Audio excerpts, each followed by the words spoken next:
Reed Hastings grew up in a world where the limits of entertainment were confined to what was available at the local video store or scheduled television broadcasts. But from a young age, he saw beyond these boundaries. Born in 1960 in Boston, Massachusetts, Hastings wasn't just an ordinary child. He was always driven by curiosity, curious about how things worked, how businesses grew, and how technology could change the world. After graduating from Bowdoin College with a degree in mathematics and later earning a master's degree in computer science from Stanford University, Reed Hastings was no stranger to the power of technology. Yet, despite his strong background in academics, it wasn't until the mid-1990s that he would make his mark on the world. At the time, the internet was still in its infancy, but Hastings saw the potential it held to transform industries. It was 1997 when he co-founded Netflix, a company that would not only revolutionize how we consume entertainment, but also become a symbol of Silicon Valley's relentless pursuit of innovation. Netflix began as a DVD rental by mail service. At the time, video rental stores like Blockbuster ruled the market, but Reed's vision was already pointing toward a new horizon. He believed that the way people consumed media could and should be radically different. With Netflix, he sought to eliminate late fees, create a subscription model, and bring movies directly to people's homes. But this was only the beginning of a much larger vision. In 1998, Netflix officially launched, offering an alternative to traditional video rental chains. The subscription-based model eliminated the need for customers to return movies by a specific deadline, solving the perennial frustration of late fees. What Reed Hastings understood was that convenience and customer satisfaction would be key to success. But even then, he knew that this model was just a stepping stone toward the true potential of Netflix. Hastings wasn't content with simply dominating DVD rentals. As the internet evolved and broadband internet became more widespread, he saw an opportunity to bring movies directly to viewers' screens through streaming. In 2007, Netflix made the monumental decision to launch a streaming service. The move marked a seismic shift in the entertainment industry, changing the way audiences would consume content forever. Reed Hastings wasn't just a tech visionary, he was a strategist. He understood that Netflix couldn't just be another video-on-demand platform. It had to be a place where content could be discovered, where original storytelling could thrive, and where technology could make the experience effortless. Hastings saw that in order to change the way we watch TV and movies, Netflix needed to own its own future. And that meant investing heavily in technology, innovation, and eventually creating its own original content. In 2013, Netflix took a bold leap with the launch of its first original series. House of Cards, the move to produce and distribute original content wasn't just a business decision, it was a declaration of Netflix's commitment to reimagining entertainment. With House of Cards' success, the floodgates opened for a wave of critically acclaimed original shows and films, forever altering the entertainment landscape. Under Reed Hastings' leadership, Netflix didn't just change how we watched television, it transformed the entire global entertainment ecosystem. By expanding into international markets, Netflix became a cultural phenomenon available to millions of viewers worldwide. The company's success pushed traditional broadcasters and cable providers to rethink their models and accelerated the rise of on-demand streaming services across the globe. As Netflix grew, so did Reed Hastings' reputation as one of Silicon Valley's most innovative leaders. His approach to business was rooted in a belief that the key to success wasn't simply about competing, it was about creating something entirely new. He believed that Netflix's future didn't lie in just being a platform for watching shows. It was about changing the way entertainment was made and consumed on a global scale. One of the defining features of Netflix under Hastings' leadership was its commitment to technology. From its algorithm that recommends movies based on your viewing history to the seamless, ad-free experience that users now take for granted, Netflix's technological innovations have set the standard for the streaming industry. Reed Hastings was born on October 8, 1960, in Boston, Massachusetts, into a family that valued education and curiosity. Growing up, Hastings showed an early interest in academics, excelling in mathematics and science. Raised in a suburban environment, he wasn't one to shy away from exploring big ideas. His upbringing would lay the foundation for the remarkable journey that would reshape the entertainment industry. Hastings attended Bowdoin College in Maine, where he majored in mathematics. Here, he demonstrated the drive and intellectual curiosity that would shape his future. A few years later, he went on to earn a master's degree in computer science from Stanford University, immersing himself in the rapidly evolving field of technology during the early days of the personal computer revolution. After completing his studies at Stanford, Hastings was drawn to Silicon Valley, the beating heart of technological innovation. It was the mid-1980s, and the tech boom was just beginning to take off. Hastings co-founded his first company, Pure Software, in 1991, a startup that focused on software tools for debugging programs. It was a time of experimentation, risk, and rapid growth, qualities that Hastings would later bring to his work with Netflix. Pure Software was a success, and Hastings sold it to Rational Software in 1997 for $750 million, making him a wealthy man. But rather than resting on his laurels, he shifted his focus to a new idea, one that would have an even bigger impact on the world. In 1997, Reed Hastings co-founded Netflix with Mark Randolph. Initially, Netflix was a DVD rental service by mail, an innovative concept at the time. This idea was born out of Hastings' frustration with late fees at traditional video rental stores like Blockbuster, and a belief that the future of entertainment was at home in the digital realm. Netflix launched its website in 1998, allowing customers to browse a catalog of DVDs online and have them mailed to their homes. This was a major departure from the typical brick-and-mortar video rental stores, which were limited in both inventory and geographical reach.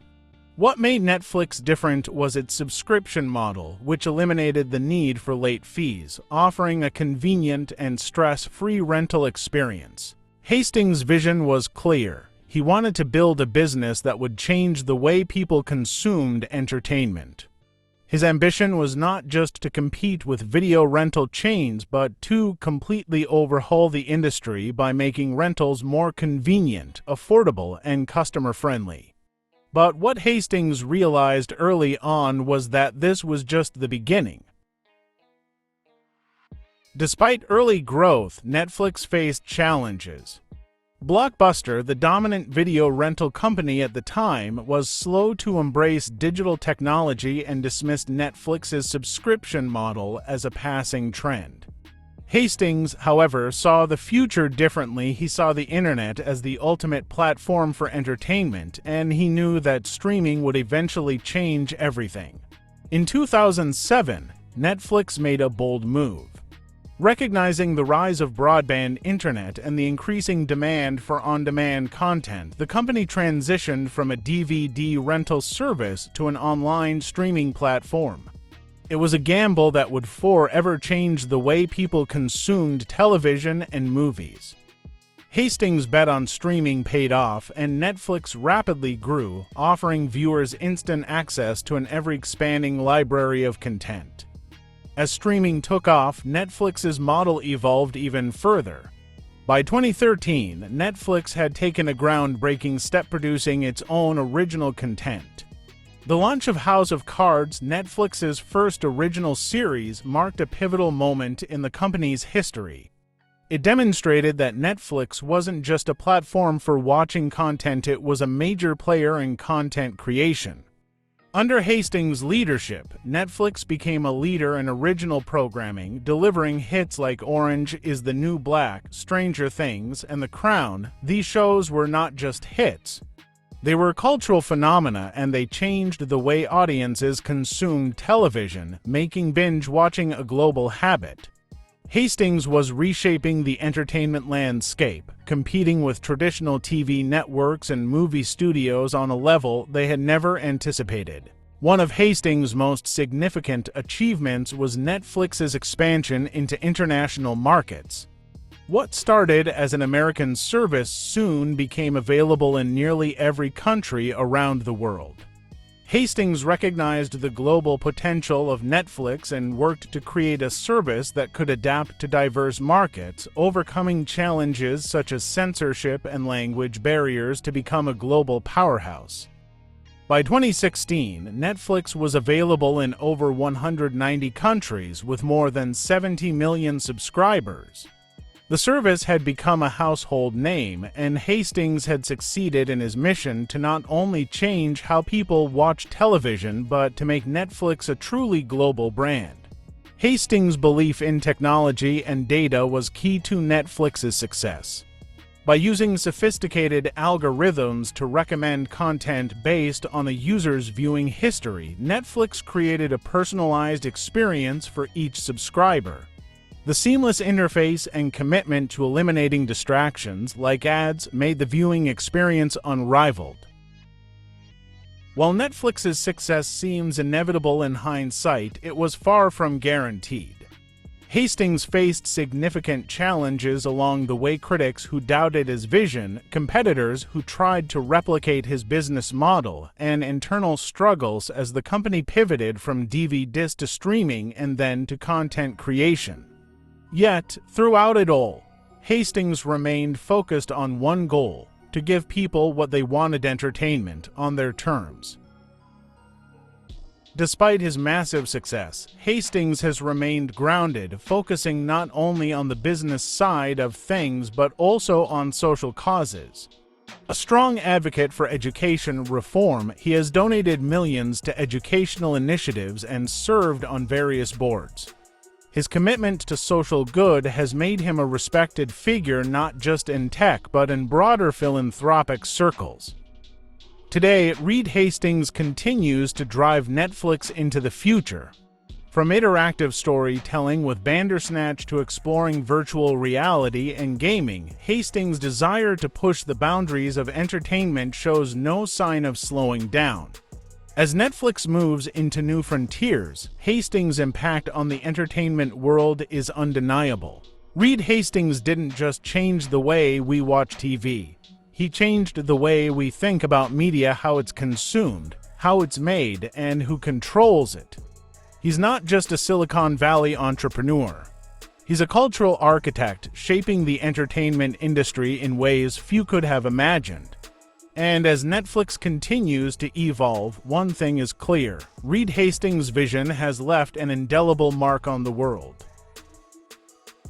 In the late 1990s, renting movies meant driving to the nearest video store, dealing with long lines, and returning DVDs on time to avoid late fees. The industry was dominated by giants like Blockbuster, and the concept of streaming movies from your living room seemed far off.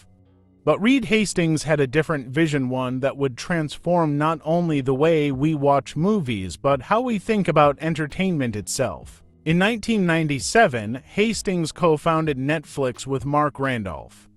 Initially, the idea was simple: offer DVD rentals by mail. At the time, Blockbuster had a near monopoly on video rentals, but Hastings saw an opportunity to innovate. The model was a stark contrast to the traditional rental store setup: no late fees, no due dates. It was convenient, and it was easy. In 1998, Netflix launched its website, allowing users to browse and rent DVDs online. This was revolutionary. Instead of traveling to a brick-and-mortar store, Netflix delivered the movies directly to customers' homes, allowing for a more seamless, customer-centric experience. The subscription model was different. Two users could rent as many DVDs as they wanted each month for a fixed fee, eliminating the need to worry about late fees. Blockbuster, the dominant force in video rentals, initially dismissed Netflix's business model.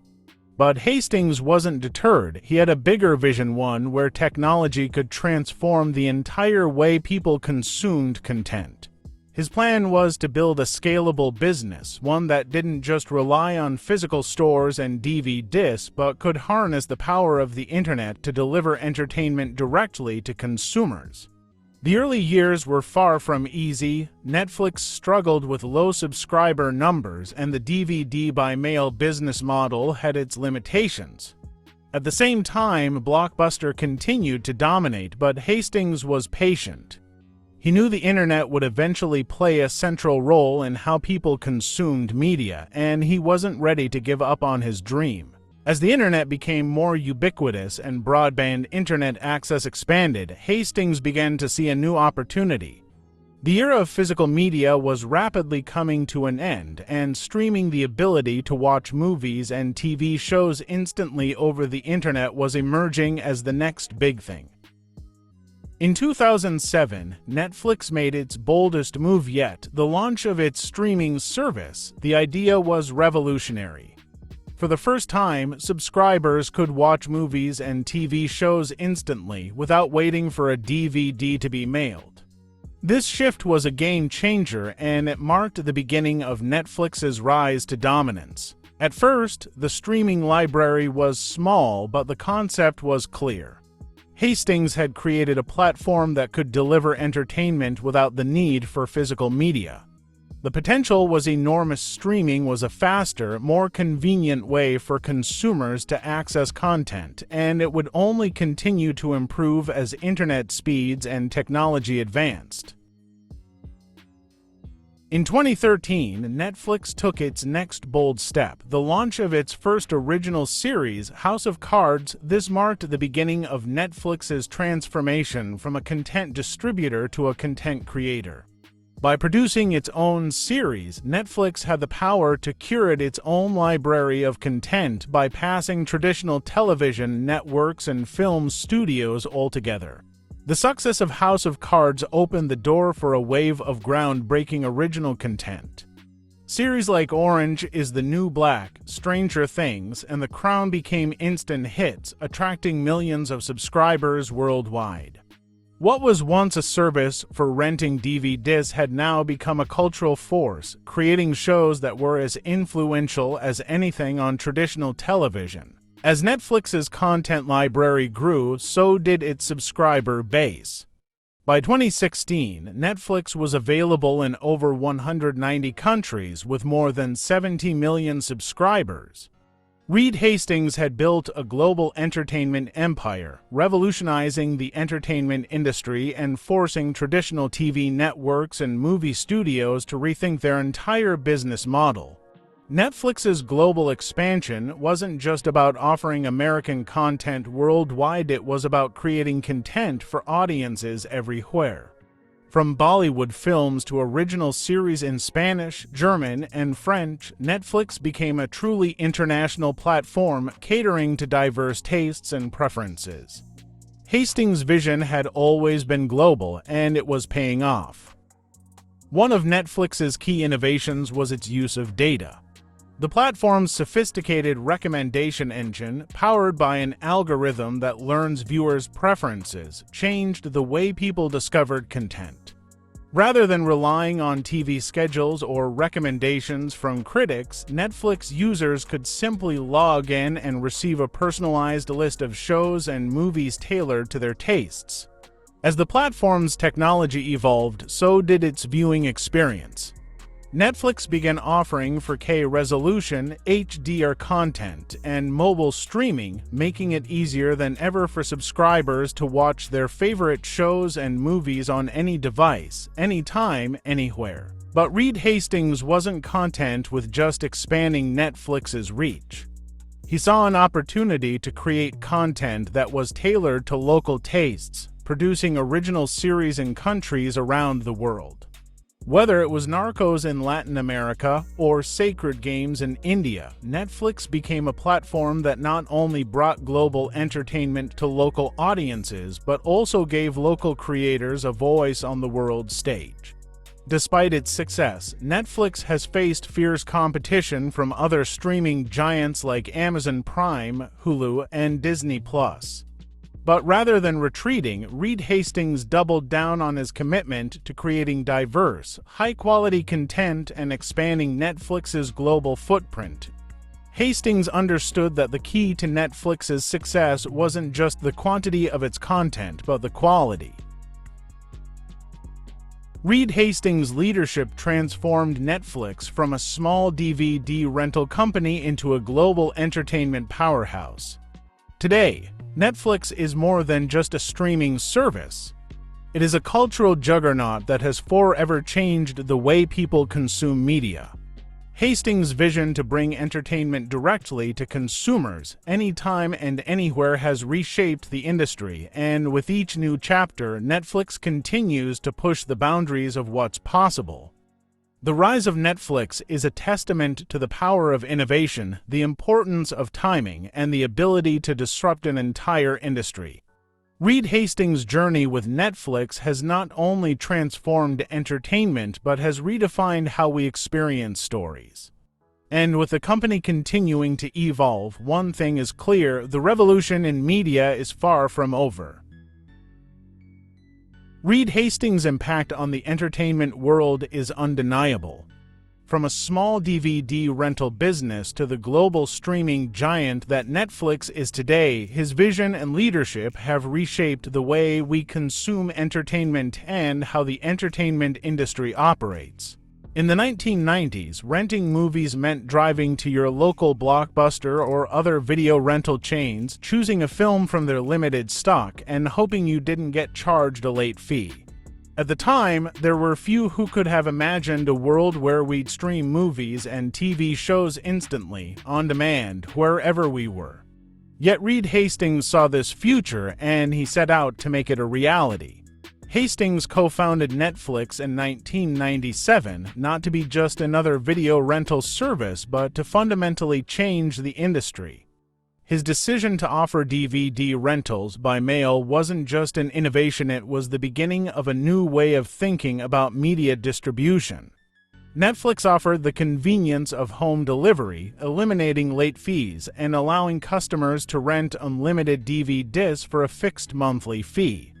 But Reed Hastings didn't stop there. As the internet grew in speed and accessibility, he recognized the seismic shift happening in the tech landscape.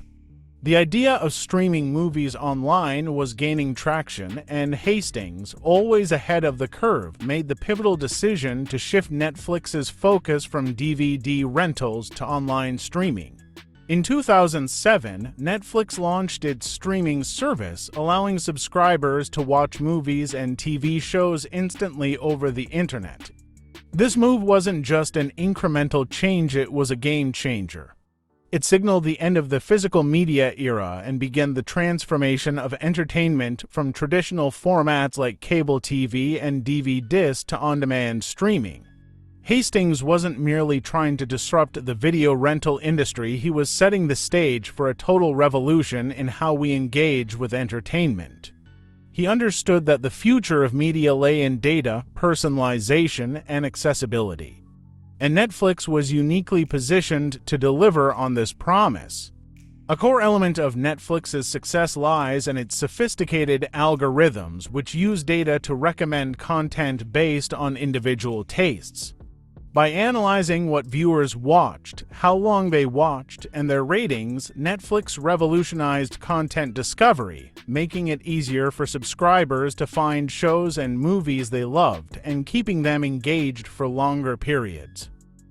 But Hastings' impact didn't stop with streaming. In 2013, Netflix made a bold move, launching its own original programming. House of Cards became Netflix's first hit series, signaling that the company wasn't just a platform, it was a creator of high-quality content. From Stranger Things to The Crown, Netflix's investment in original programming would change the television landscape forever. Reed Hastings also changed the global nature of television. Netflix's expansion into international markets wasn't just about offering American content abroad, it was about adapting and localizing content for different regions. Netflix produced Narcos for Latin America, Sacred Games for India, and a host of other shows tailored to regional tastes. With Netflix now available in over 190 countries, Hastings ensured that the platform was a truly global powerhouse. Under Hastings' leadership, Netflix placed a premium on diversity not only in the stories it told, but in the creators it worked with. By supporting diverse voices and expanding the range of stories told on screen, Netflix became a reflection of a more globalized, interconnected world where different cultures, languages, and perspectives could thrive. As Netflix grew, so did its commitment to technological innovation. In a world of constantly evolving tech, Netflix stayed at the forefront. From streaming in HD to 4K and HDR, Netflix redefined the quality of streaming content, ensuring that its viewers would experience content in the highest possible quality, whether on a phone, tablet, or TV screen. One of the most profound changes that Reed Hastings fostered was Netflix's commitment to accessibility. As Netflix expanded to mobile devices, smart TVs, and gaming consoles, it made it easier for people to watch anywhere, anytime, on any device. This flexibility changed how we think about television, no longer confined to a living room. It became something we could enjoy on a commute, in a hotel room, or even on the go. Hastings' work didn't just disrupt the entertainment industry, it also changed the competitive landscape. As Netflix grew, so did the number of competitors. Amazon Prime, Hulu, Disney+, and others all entered the streaming race, each trying to carve out their own share of the market. But Netflix, thanks to its head start, its robust content library, and its commitment to innovation, remains the leader in the streaming wars. While Netflix's success seems inevitable now, it wasn't always clear. There were challenges, from the transition from DVD rentals to streaming, to dealing with the massive investments needed for original programming. But Hastings' ability to take risks, adapt quickly, and push the boundaries of what a streaming service could be has been a hallmark of his leadership. Even today, Reed Hastings' impact is ongoing. Netflix continues to expand beyond traditional TV and movies, venturing into gaming, interactive content, and exploring the possibilities of virtual reality. Hastings remains committed to finding new ways to engage audiences, knowing that the future of entertainment is limitless. Reed Hastings changed the rules of the game. He didn't just create a company that delivers entertainment. He created a company that defines how we consume entertainment. From Netflix's early days to its dominance in global streaming, Hastings' impact will continue to resonate for generations. His vision reshaped not only the entertainment industry, but also the very fabric of how we connect to stories in a digital age. Today, Netflix isn't just a service, it's a cultural phenomenon, a living testament to Reed Hastings' bold vision. And as the company continues to evolve, one thing remains certain: the impact of his work will be felt long after the credits roll. As we reflect on Reed Hastings' journey, one thing is abundantly clear: his vision for the future of entertainment has become reality. What began as a modest DVD rental service has grown into a global entertainment empire, forever changing how we consume media. Netflix is no longer just a streaming service, it's a cultural touchstone, reshaping television, film, and storytelling itself. Through Netflix, Hastings championed the idea that entertainment should transcend borders, that stories from all corners of the world could find an audience. From the creation of original content like House of Cards and Stranger Things, to embracing global production in languages as diverse as Spanish, Hindi, and French, Netflix has become a true global platform. Hastings' leadership didn't just guide Netflix's rise. It also influenced the entire entertainment industry. By embracing data-driven decisions, personalized recommendations, and cutting-edge technology, he reshaped how content is delivered, consumed, and discovered. His decision to enter the world of original programming broke the mold, setting a new precedent for how studios and networks think about content production. But perhaps Hastings' most profound legacy is the democratization of entertainment. He turned Netflix into a platform that caters to diverse voices, tastes, and experiences, giving creators from around the world the opportunity to share their stories with millions. Netflix's ability to not only create but also distribute content globally has made it a true pioneer in the digital era. Even as the streaming wars intensify, Reed Hastings continues to push boundaries. Netflix's move into gaming, its exploration of interactive content, and its ongoing investment in new technologies signal that Hastings isn't done yet. He remains focused on building a future where entertainment is more immersive, interactive, and globally connected. Reed Hastings didn't just build a company, he created a platform that adapts to the changing landscape of technology and culture. From pioneering on-demand streaming to making Netflix available on virtually every device, he's ensured that the company will remain at the forefront of innovation. As a leader, Hastings was never content to rest on his laurels.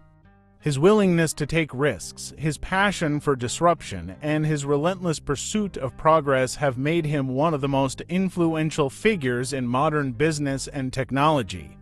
And while Netflix may have redefined television and film, the ripple effect of his work extends far beyond entertainment. The legacy of Reed Hastings is a testament to the power of visionary thinking. His willingness to challenge the status quo has paved the way for new models of entertainment, new forms of storytelling, and new ways of connecting people through shared experiences.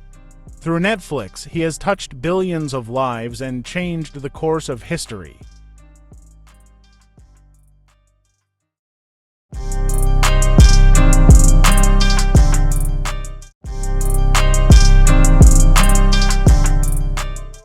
In the world of tech and innovation, few figures have shaped the digital landscape quite like Evan Spiegel. Born on June 4, 1990, in Los Angeles, California, Spiegel was raised in a world where Silicon Valley's influence loomed large, but his path to becoming one of the youngest billionaires in history was far from typical. From a young age, Spiegel exhibited a sharp mind and an entrepreneurial spirit, two traits that would define his career. He was a natural at building connections and innovating from the start.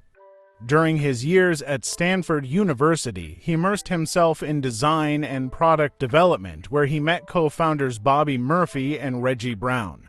The trio's partnership would eventually give rise to one of the most influential social platforms of the 21st century, Snapchat. But Snapchat wasn't born overnight. Initially conceived as a simple idea, one where photos would disappear after being viewed, Spiegel's concept quickly evolved. This fleeting nature of communication tapped into something deeper about how young people wanted to connect. But the journey to making Snapchat a household name was filled with setbacks, challenges, and moments of doubt. In the competitive world of tech, success is never guaranteed. Spiegel faced skepticism from investors and struggled with the question of whether his vision could become more than just a passing trend. His insistence on maintaining control of Snapchat, a decision that at times seemed like a risk, would eventually prove to be one of his most defining moves. As Snapchat evolved, Spiegel continued to push the envelope, expanding the app into a multimedia platform and introducing features like stories, which would reshape the way people interacted with digital content. Evan's story isn't just about innovation, it's about resilience. It's about navigating the complexities of Silicon Valley's fast-paced, high-risk environment while staying true to his vision. Today, as CEO of Snap Inc., Spiegel has not only weathered the storms of the tech world but has also pioneered new forms of communication, giving rise to an entirely new cultural language. But who is the man behind the glasses and the billion-dollar empire? What drives Evan Spiegel? What lessons can we learn from his unique journey filled with triumphs and failures alike? This is the story of Evan Spiegel, the tech visionary who changed the way the world communicates and the man who, despite the odds, built an empire on the foundation of simplicity, innovation, and bold decisions. Evan Thomas Spiegel was born on June 4, 1990, in Los Angeles, California, into a world where technology and innovation were already deeply intertwined with everyday life. The son of a successful lawyer and a former model, Evan was raised in a privileged environment that exposed him to the dynamic worlds of both business and media. However, from a young age, it was clear that Evan was driven by his own passions, particularly in design and technology. Evan's journey into the tech world began at Stanford University, where he studied product design. It was here that his interest in the intersection of technology and communication truly took off. But it wasn't just academic achievement that defined his time at Stanford. His entrepreneurial spirit was already beginning to take shape. He teamed up with two classmates, Bobby Murphy and Reggie Brown, to develop a mobile app that would later become one of the most influential platforms of the digital age. In 2011, Spiegel, Murphy, and Brown launched the app called Peekaboo, which allowed users to send photos that disappeared after being viewed. While the initial idea was simple, it tapped into a growing desire for more private, ephemeral communication in the digital world. Soon after, the team rebranded the app as Snapchat, a move that would set the stage for one of the most groundbreaking transformations in the social media landscape. At first, Snapchat was met with skepticism. Critics doubted that people would embrace the idea of sending photos that vanished in seconds. But Evan Spiegel, always the visionary, believed that the impermanence of digital communication had the power to change how people connected. The app quickly gained popularity among teenagers who saw the potential for more genuine, less polished interactions. Despite the app's growing user base, Snapchat faced several early challenges. For one, Spiegel and his team struggled to convince investors to take the app seriously. Many doubted its staying power and were skeptical of the monetization potential. But Spiegel remained steadfast, sticking to his belief that Snapchat was something unique. He rejected multiple buyout offers from giants like Facebook, who attempted to purchase the platform, a move that many saw as risky. Spiegel's decision to maintain control over Snapchat paid off. Over the next few years, Snapchat evolved from a photo-sharing app into a multimedia platform that integrated stories, video messaging, and augmented reality filters. Features like these reshaped the social media experience and set Snapchat apart from its competitors. The introduction of the Snapchat Stories feature, in particular, would later be replicated by nearly every major social media platform, from Instagram to Facebook, signaling its undeniable influence. Spiegel's leadership, however, was not without controversy. As Snapchat CEO, he often faced criticism for being secretive, stubborn, and reluctant to change course, even when the platform's growth slowed. Yet, his persistence and confidence in his vision continued to drive the company forward. In 2017, Snap Inc. went public with its IPO, raising billions and making Spiegel one of the youngest self-made billionaires in history at just 26 years old. However, success was not without its struggles. After Snapchat's IPO, the company faced intense competition from other social media platforms, most notably Instagram, which adopted many of Snapchat's key features.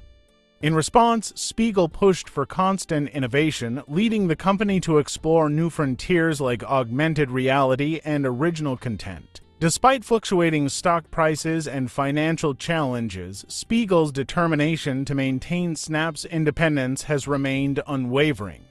Beyond business, Evan Spiegel's personal life has also been a subject of public interest. In 2017, he married Miranda Kerr, a former Victoria's Secret supermodel, in a low-key ceremony. Their relationship has become one of Hollywood's most high-profile, yet private, unions. Together, they have children and have largely kept their personal lives away from the public eye, a contrast to the transparency and connectivity that Snapchat promotes. Today, Evan Spiegel continues to steer Snap Inc. into new realms, exploring the possibilities of augmented reality, artificial intelligence, and even wearable technology. Under his leadership, Snap has made bold strides in developing its AR capabilities with products like Spectacles, the company's AR glasses, pushing the boundaries of how we interact with the world through technology. Through his journey, Spiegel has been lauded as a visionary leader who wasn't afraid to challenge the status quo and go against the grain of Silicon Valley's culture. But his story is not just one of business success. It's also about resilience, the refusal to compromise, and the relentless pursuit of a vision. A vision where communication is more authentic, creative, and, in many ways, more human. Evan Spiegel's impact on the world is undeniable. As one of the youngest tech moguls in history, he has forever altered the landscape of social media and digital communication. But the story of Evan Spiegel is far from over. The future is still unfolding, and his next move could very well shape the next generation of technology.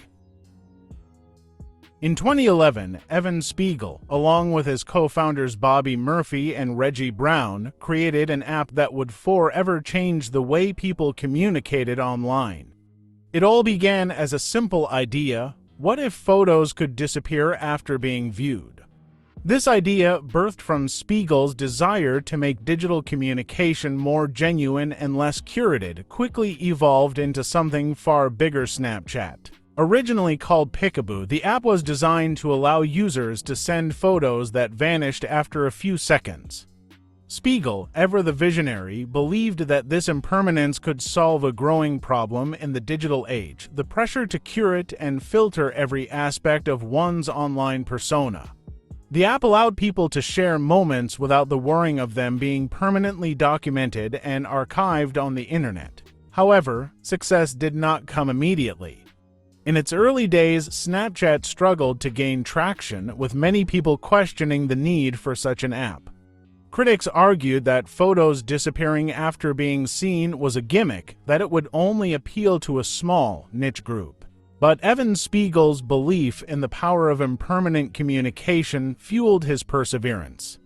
He didn't just want to create another social network. He wanted to reimagine how people could interact with each other in the digital space. By 2012, Snapchat was gaining momentum, particularly among teenagers, who saw it as a platform for more authentic and spontaneous interactions. In a world where everything online was becoming permanent, Snapchat's disappearing messages gave users a sense of freedom. No longer did they have to worry about a moment captured in a photo haunting them forever. It was a digital world where mistakes could be made, where vulnerability was allowed, and where people could engage without the pressure of perfection. Snapchat's true rise began in 2013 when the app introduced Stories. The feature allowed users to post a series of photos and videos that would remain visible to their friends for 24 hours before disappearing. Stories would go on to revolutionize the way people shared their lives. Unlike other platforms where posts were static and permanent, Snapchat Stories were dynamic, offering a more fleeting, in-the-moment way to experience someone's day. It was a game changer. In 2014, Facebook made a bold move to acquire Snapchat, offering a reported $3 billion for the app. Spiegel, still in his 20s and with a clear vision for his company, rejected the offer. He refused to sell, opting instead to build something unique on his own terms. It was a decision that would define his career. Despite initial skepticism, Spiegel's belief that Snapchat was more than just a messaging app began to gain widespread recognition. The following year, in 2015, Snapchat introduced Discover, a feature that brought media companies, publishers, and celebrities to the app, offering curated content to users. This move marked Snapchat's transition from a simple photo-sharing app into a full-fledged multimedia platform. With Discover, Spiegel aimed to blend entertainment, news, and social media, offering users a way to consume content while still interacting with friends. Evan Spiegel is more than just a Silicon Valley CEO. He's a pioneer who forever altered how we communicate, share, and consume information in the digital age. As the co-founder and CEO of Snap Inc., Spiegel's influence goes far beyond the creation of Snapchat. His vision has reshaped the entire social media landscape, creating new standards for how people interact with technology and one another. When Spiegel first launched Snapchat in 2011, few could have predicted the massive impact the app would have on both the tech world and society at large. Snapchat introduced the concept of ephemeral communication messages and images that disappeared after being viewed. At a time when social media was dominated by permanent posts, this shift was radical. It offered a way for people, especially younger users, to interact online without the pressure of maintaining a perfectly curated digital identity. This idea of impermanence sparked a cultural shift. Users could now share spontaneous moments, mistakes, and feelings without the fear that everything they posted would live on forever. Snapchat became a space where authenticity, not perfection, was celebrated. It gave rise to the real internet, where users didn't just share their highlights, they shared their lives, raw and unfiltered. Spiegel didn't stop there. His relentless drive to innovate transformed Snapchat into more than just a messaging app. In 2013, Snapchat introduced Stories, a feature that allowed users to post a series of photos and videos that lasted for 24 hours before disappearing. The Stories format has since been adopted by almost every major social media platform, from Instagram to Facebook. Today, it's hard to imagine a world without Stories, a testament to how Spiegel's bold ideas reshaped digital storytelling. But Spiegel didn't stop at reshaping how people communicated. He saw Snapchat as a multimedia platform with enormous potential. In 2015, the company introduced Discover, a feature that allowed major media companies to create short-form content for Snapchat's audience. This was a direct challenge to traditional forms of media, turning Snapchat into a place not only for personal communication, but also for news, entertainment, and advertising.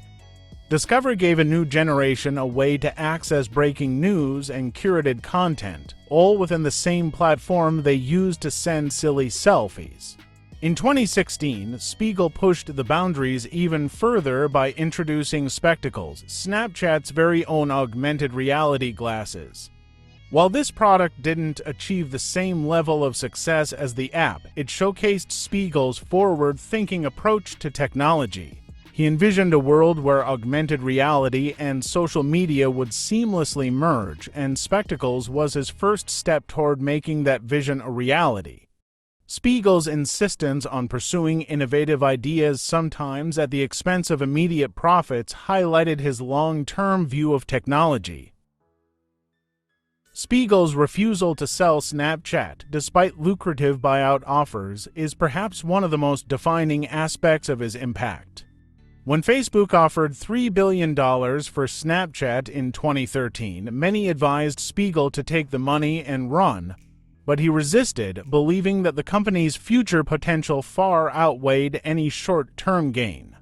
This decision not only solidified Spiegel's commitment to his vision, but also set the tone for how he would approach the growth and development of Snap Inc. Under his leadership, Snapchat evolved from a simple app to a multifaceted platform, from Lens's interactive filters that use augmented reality to Snap Maps, which allows users to see where their friends are in real time. Spiegel's ability to predict and adapt to the changing needs of users has kept Snapchat relevant, even as competitors like Instagram copied key features.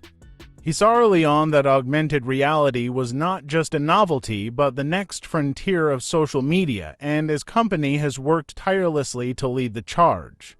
Perhaps one of his greatest contributions is the way he has redefined how brands approach marketing. Snapchat has become a platform where advertisers need to think outside the box. With its short-form, vertical videos and creative ad formats, Spiegel has made it clear that traditional advertising methods are not enough in the age of social media. Brands now have to engage users in innovative ways, whether through interactive filters, sponsored lenses, or branded stories to capture their attention. Spiegel has also made a lasting mark on privacy and user control. At a time when social media platforms have been under scrutiny for data privacy concerns, Snapchat's focus on ephemeral communication stands as a stark contrast to the data-hungry practices of many other platforms. Spiegel has always been a champion of user autonomy, emphasizing that Snapchat should serve as a space where people can be themselves, free from the permanent digital footprint that defines so many other platforms. While he is often seen as a Silicon Valley outsider, he's not the classic tech mogul with a huge public presence or aggressive marketing style. Spiegel's influence is undeniable. His impact reaches far beyond Snapchat. Through his leadership, he has inspired an entire generation of tech entrepreneurs to focus on creating platforms that prioritize user experience, privacy, and innovation over simply chasing profit. His approach has shown that success doesn't have to come at the cost of authenticity or trust. Today, as the CEO of Snap Inc., Spiegel continues to innovate, introducing new features, products, and technologies that push the boundaries of what's possible in the tech world. From augmented reality to artificial intelligence, Spiegel is building a future where communication, entertainment, and technology merge in ways we can only begin to imagine. In many ways, Evan Spiegel's impact on the world is just beginning. He has already revolutionized the way we communicate, share, and interact online, but his vision of a future shaped by immersive technologies, including augmented reality and machine learning, will likely define the next era of digital interaction. As Snapchat continues to evolve, so too will the legacy of Evan Spiegel, one of the most influential figures in the history of modern tech. As we conclude this journey through the life and legacy of Evan Spiegel, it's clear that his story is far from over. What started as a simple idea to make photos disappear has blossomed into a global tech empire, one that continues to evolve, shape, and disrupt the digital world. But beyond the billion-dollar valuations, Snapchat's true influence lies in how it has forever changed the way we communicate, interact, and experience the world. Spiegel's ability to stay true to his vision, even in the face of enormous pressure, is one of the defining characteristics of his career. When the world doubted him, when investors and critics questioned the longevity of Snapchat, he never wavered. His commitment to creating a platform that valued authenticity over perfection, that allowed users to communicate without the fear of permanent digital footprints, has resonated deeply with millions. In many ways, Snapchat became a cultural movement, a reflection of a generation's desire for more genuine, fleeting connections in a world where everything else seemed curated and staged. Under his leadership, Snap Inc. has not only survived but thrived. From the introduction of stories to the exploration of augmented reality with lenses and spectacles, Spiegel's vision for the future of social media has consistently pushed the envelope. He saw the potential for a new kind of digital experience, one that blended creativity, self-expression, and cutting-edge technology. Through Snapchat, he brought augmented reality into the mainstream, changing how we view and interact with the world around us. Spiegel's rejection of Facebook's $3 billion acquisition offer in 2013 will go down as one of the most defining moments in tech history. At the time, many saw it as a reckless move, but in hindsight, it was a masterstroke. His refusal to sell showed the world that Snapchat was never just about money, it was about creating something transformative, something that would change how we live online. His leadership and vision have always been about the long game, and it's that long-term thinking that has shaped Snap Inc. into the innovative force it is today. Yet, it hasn't been without challenges. The rise of competitors like Instagram, the pressure to maintain growth, and the constant demands of an ever-changing digital world have all tested Spiegel's resolve. But instead of yielding to the pressure, he has used these challenges as fuel for innovation. Snapchat's emphasis on augmented reality, artificial intelligence, and user-centric design continues to set it apart from its competitors. The app may have been imitated, but it has never been replicated. What's most striking about Evan Spiegel is his ability to remain focused on what truly matters his users.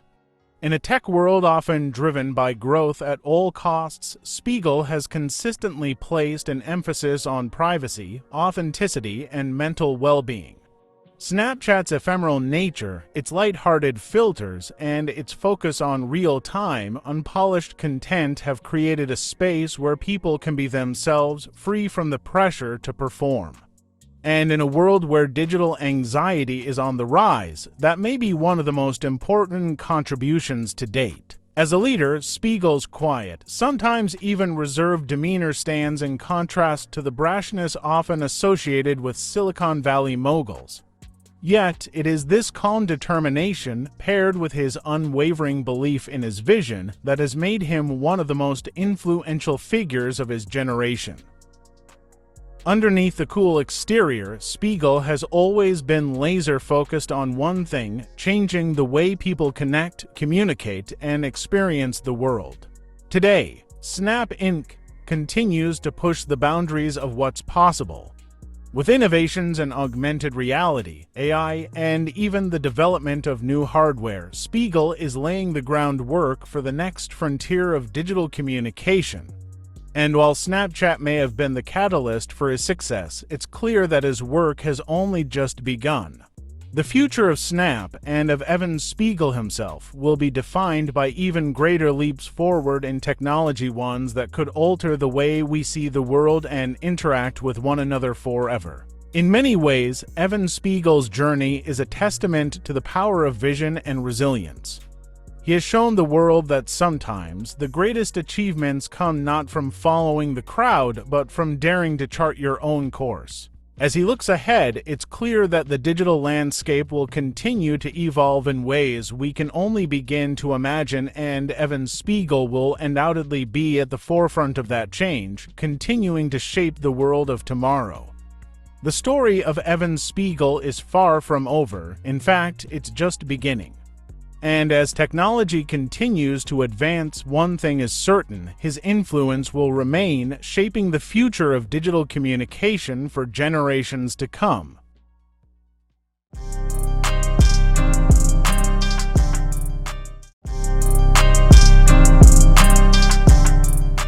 In the heart of Silicon Valley, one name stands out as a symbol of disruption and innovation: Brian Chesky.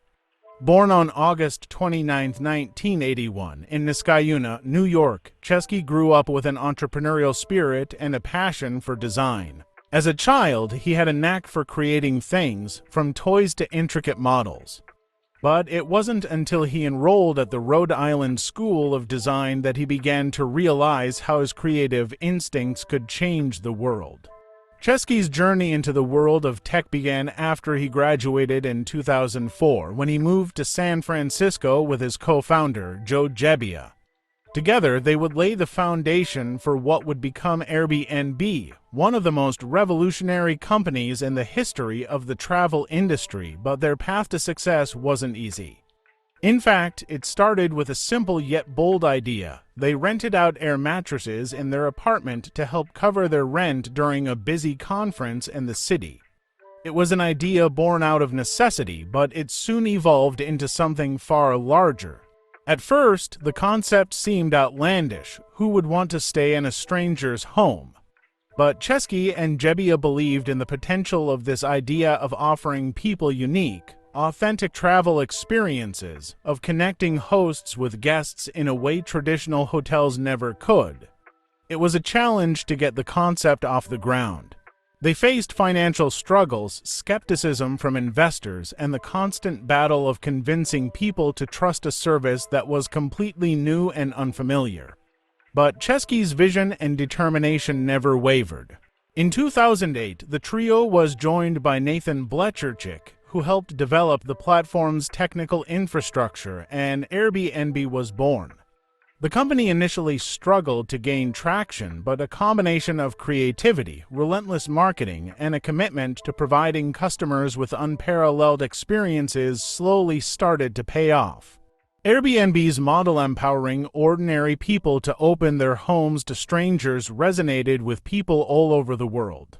The idea of belonging anywhere became the core of Airbnb's ethos, and the company quickly became a global sensation. Chesky, as the CEO, was no stranger to the challenges of leadership. From navigating regulatory battles to handling rapid growth, he always kept the company focused on its mission to create a world where anyone could find a place to stay and feel at home no matter where they were. What started as a small idea to solve a personal financial problem grew into a multi-billion-dollar company that redefined the way we think about travel, hospitality, and community. But Brian Chesky's story isn't just about business success, it's about vision, resilience, and the belief that one small idea can change the world. His journey has been filled with setbacks, surprises, and moments of doubt, but through it all, his unwavering belief in the power of human connection has guided him. Today, Airbnb is a household name, and Chesky's impact on the world of travel and entrepreneurship is undeniable. Brian Chesky was born on August 29, 1981, in Niskayuna, New York, to a middle-class family. His father, a social worker, and his mother, an artist, provided him with a nurturing environment where creativity and hard work were valued. From a young age, Brian showed a deep interest in design and art, which would shape his future career. He attended the Rhode Island School of Design, RISD, one of the country's top design schools, where he would meet his future co-founder, Joe Gebbia. Chesky, a product design major, was drawn to the idea of solving problems through design.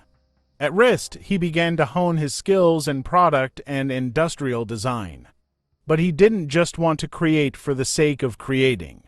He wanted to design in a way that would have a real impact. His creativity was paired with a natural entrepreneurial instinct, which led him to explore how design could merge with business in innovative ways. After graduating in 2004, Chesky moved to San Francisco with Joe Gebbia. The two were struggling to make ends meet with no clear direction in sight. But instead of giving up, they decided to take a bold risk, an idea born out of necessity. San Francisco was hosting a major design conference, and hotels were fully booked. To cover their rent, Chesky and Gebbia decided to rent out air mattresses in their living room to conference attendees. They named it Air Bed and Breakfast, and the idea was simple: offer a place to stay for those who couldn't find a hotel. This small experiment would become the seed for what would eventually be known as Airbnb. They soon realized that their idea could do more than just solve a financial problem, it could change the way people traveled. The two pitched their idea to friends and family, but there was skepticism. No one wanted to stay in a stranger's home. Despite the doubt, they pressed on. They took out a loan, bought a few air mattresses, and launched a simple website that would allow anyone to rent out a room in their home. It was a tough start. They faced a series of failures, from getting rejected by investors to dealing with the technical glitches of the platform. But they were determined. In 2008, the trio Chesky, Gebbia, and their third co-founder, Nathan Blecharczyk, who came on board to help with the technology, officially founded Airbnb. They struggled in those early days, even resorting to selling limited edition cereal boxes in order to fund their startup. They created Obama O's and Cap McCain's during the 2008 U.S. presidential election, raising a small but crucial sum of money to keep the company alive. Despite these hurdles, Chesky's leadership, combined with his co-founder's passion, began to build momentum. Their breakthrough moment came in 2009 when they were accepted into the Y Combinator Startup Accelerator. This gave them not only credibility but also the resources to refine their platform and scale it. From there, Airbnb's growth skyrocketed. What began as a small idea for renting air mattresses turned into a global platform that allowed anyone to list, discover, and book accommodations anywhere in the world. Airbnb's success was based on Chesky's commitment to user experience, design, and trust, key components that set it apart from traditional hospitality. Chesky's philosophy was simple yet profound. Airbnb wasn't just about renting homes. It was about creating a sense of belonging. From the beginning, he wanted to create a platform where people felt like they were more than just customers, they were part of a global community. He promoted the idea that Airbnb could offer not just a place to stay, but a place to connect, to experience different cultures, and to build lasting memories. By 2011, Airbnb was already a household name. But Chesky and his team were just getting started.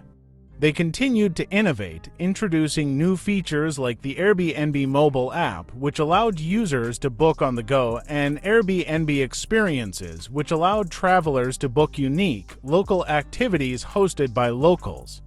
This shift from just providing accommodations to offering unique, authentic experiences changed the nature of the travel industry. Despite the success, Chesky faced several challenges. Airbnb's rapid growth put the company under intense scrutiny, with numerous legal battles and regulatory challenges from cities around the world. Critics argued that Airbnb was driving up rental prices and contributing to housing shortages in some areas. However, Chesky remained firm in his belief that Airbnb wasn't just a business, it was a force for positive change in the world, fostering human connection and cultural exchange. He worked tirelessly to create partnerships with local governments and communities to address these issues and ensure the platform remained sustainable. Through his leadership, Airbnb continued to expand globally. By 2017, Airbnb had reached over 100 million users, and the platform was available in more than 190 countries.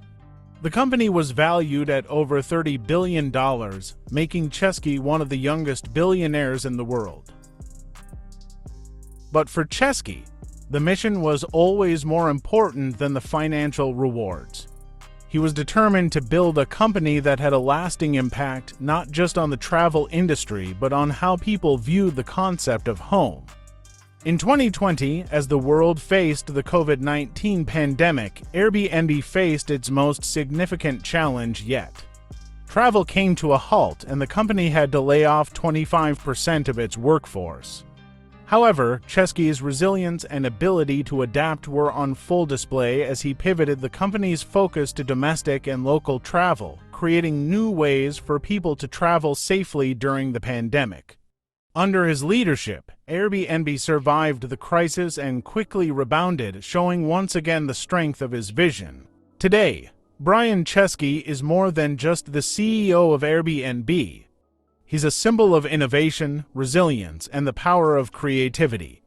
His story is one of taking risks, overcoming adversity, and believing in the power of human connection. Chesky didn't just create a company, he helped create a movement, one that changed how we think about travel, hospitality, and community. The story of Airbnb is not just the tale of a company, it's the story of a vision that transformed the way we travel, connect, and experience the world. At the heart of this revolution is Brian Chesky, whose journey from a struggling entrepreneur to the CEO of one of the most disruptive companies in history has reshaped the entire hospitality industry. It all began in 2007. Brian Chesky and his co-founder, Joe Gebbia, were living in a cramped San Francisco apartment, struggling to pay rent. With the city hosting a major design conference, they noticed a shortage of hotel rooms. Seeing an opportunity, they decided to rent out air mattresses in their living room to conference attendees. They called it Air Bed and Breakfast, offering more than just a place to sleep. They promised an experience that was personal, affordable, and unique. What seemed like a short-term solution for a financial problem quickly turned into something much larger. The success of their first experiment was enough to convince them that this idea could go beyond renting air mattresses. They realized that there was a gap in the hospitality market, a space for people to share their homes and offer travelers something different from traditional hotels. In 2008, the duo was joined by Nathan Blecharczyk, a former roommate and engineer who helped build the technical infrastructure for the platform. Together, the trio launched Airbnb, a website designed to let anyone list a room, apartment, or home for rent. They faced skepticism and doubt from both investors and the public. After all, the idea of letting strangers stay in your home was unconventional, and the concept of peer-to-peer lodging was an unknown entity. The road to success was rocky, especially in those early days. Airbnb had no money, no users, and no real backing. To fund their startup, they resorted to selling limited edition cereal boxes during the 2008 presidential election. They released special cereals called Obama O's and Cat McCain's to generate revenue, demonstrating their creative approach to solving financial problems. Despite these efforts, it wasn't until they joined the Y Combinator Accelerator in 2009 that Airbnb began to gain serious momentum. Y Combinator was the breakthrough Airbnb desperately needed.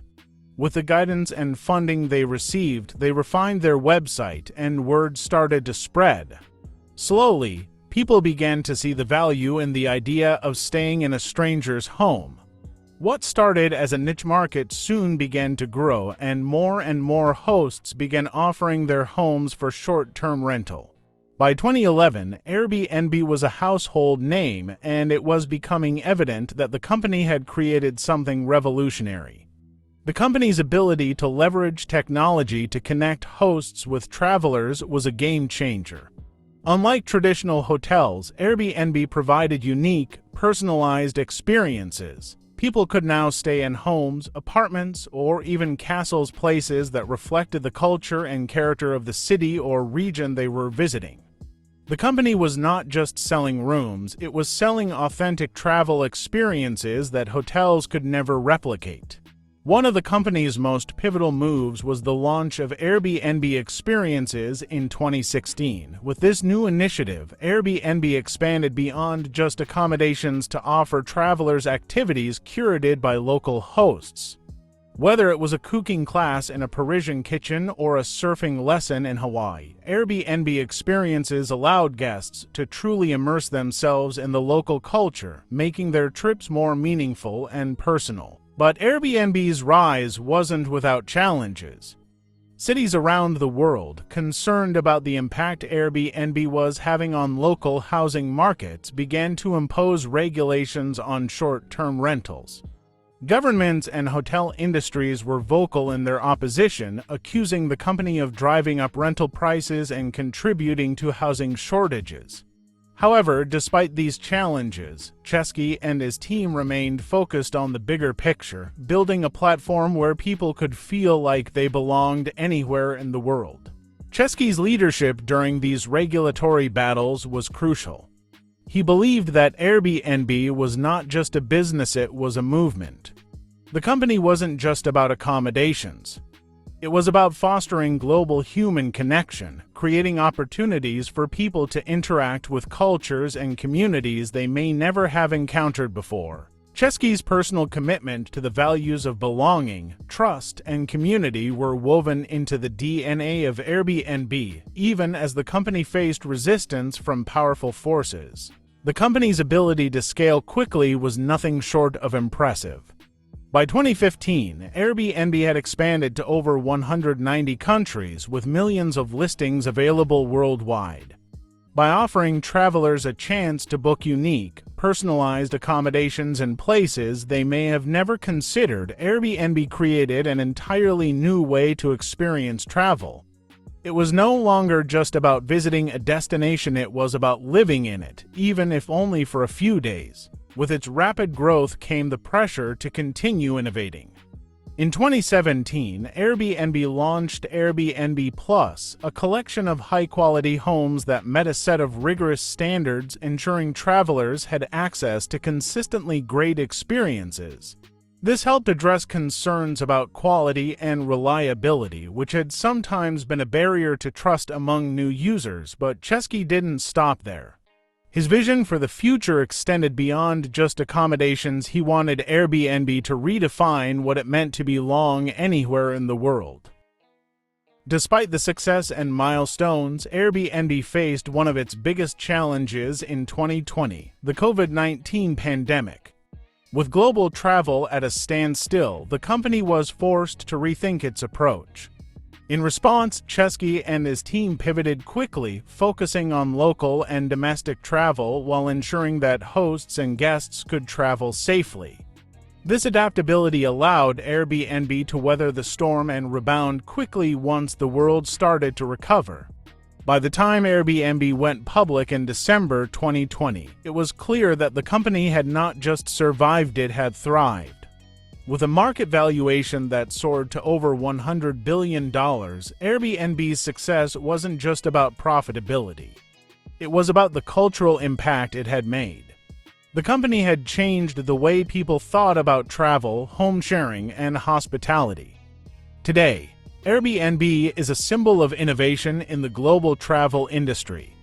From its humble beginnings as a way to rent out air mattresses to becoming a global leader in alternative accommodations, Airbnb's rise is a testament to the power of an idea, persistence, and the belief that when you trust people to share their space, you're not just offering a room, you're offering a chance to belong.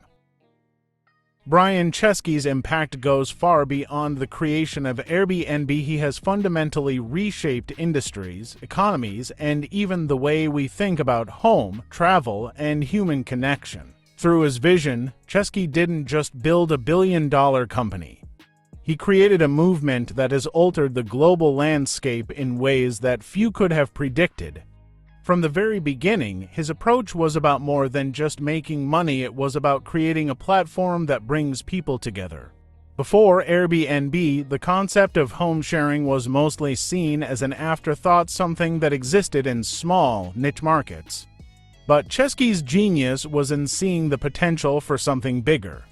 By designing a platform that enabled ordinary people to open their doors to strangers, he revolutionized the travel industry.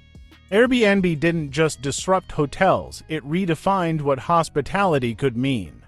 Instead of staying in a faceless, impersonal hotel room, travelers could now stay in someone's home, experiencing the city through the eyes of a local. This fundamental shift allowed people to feel more connected to the places they visited and the people they met. Chesky's belief in the power of community was a key driver behind Airbnb's success.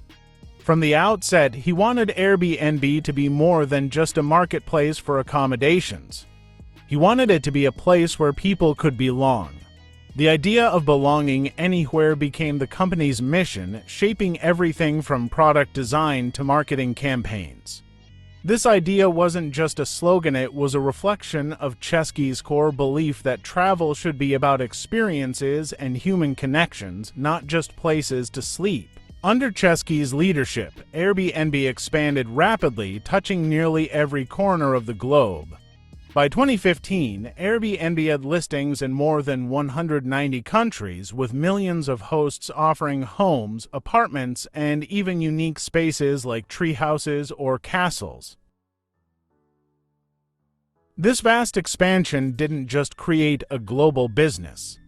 It fostered an entirely new economy of micro-entrepreneurs. Double quotes for many people, hosting on Airbnb became a way to make a living, often transforming entire communities and providing additional income to families who might have otherwise struggled. But Chesky's impact wasn't limited to the business world. Airbnb became a symbol of the sharing economy, a model where people could exchange goods and services not through traditional companies but through personal relationships. This model was more democratic, more personal, and more flexible, and it resonated with people all over the world. Chesky helped spearhead a shift in consumer behavior that prioritized experiences and trust over ownership, something that has influenced everything from transportation with companies like Uber to fashion, food, and beyond. Airbnb also had a profound effect on how we view the concept of home. For many travelers, the idea of staying with a local host in their home was a deeply human experience. It was about more than just the physical space. It was about creating moments, memories, and connections with people from diverse cultures. Chesky himself often spoke about how Airbnb wasn't just about renting out a place to stay, it was about connecting with someone in a way that made you feel at home no matter where you were in the world.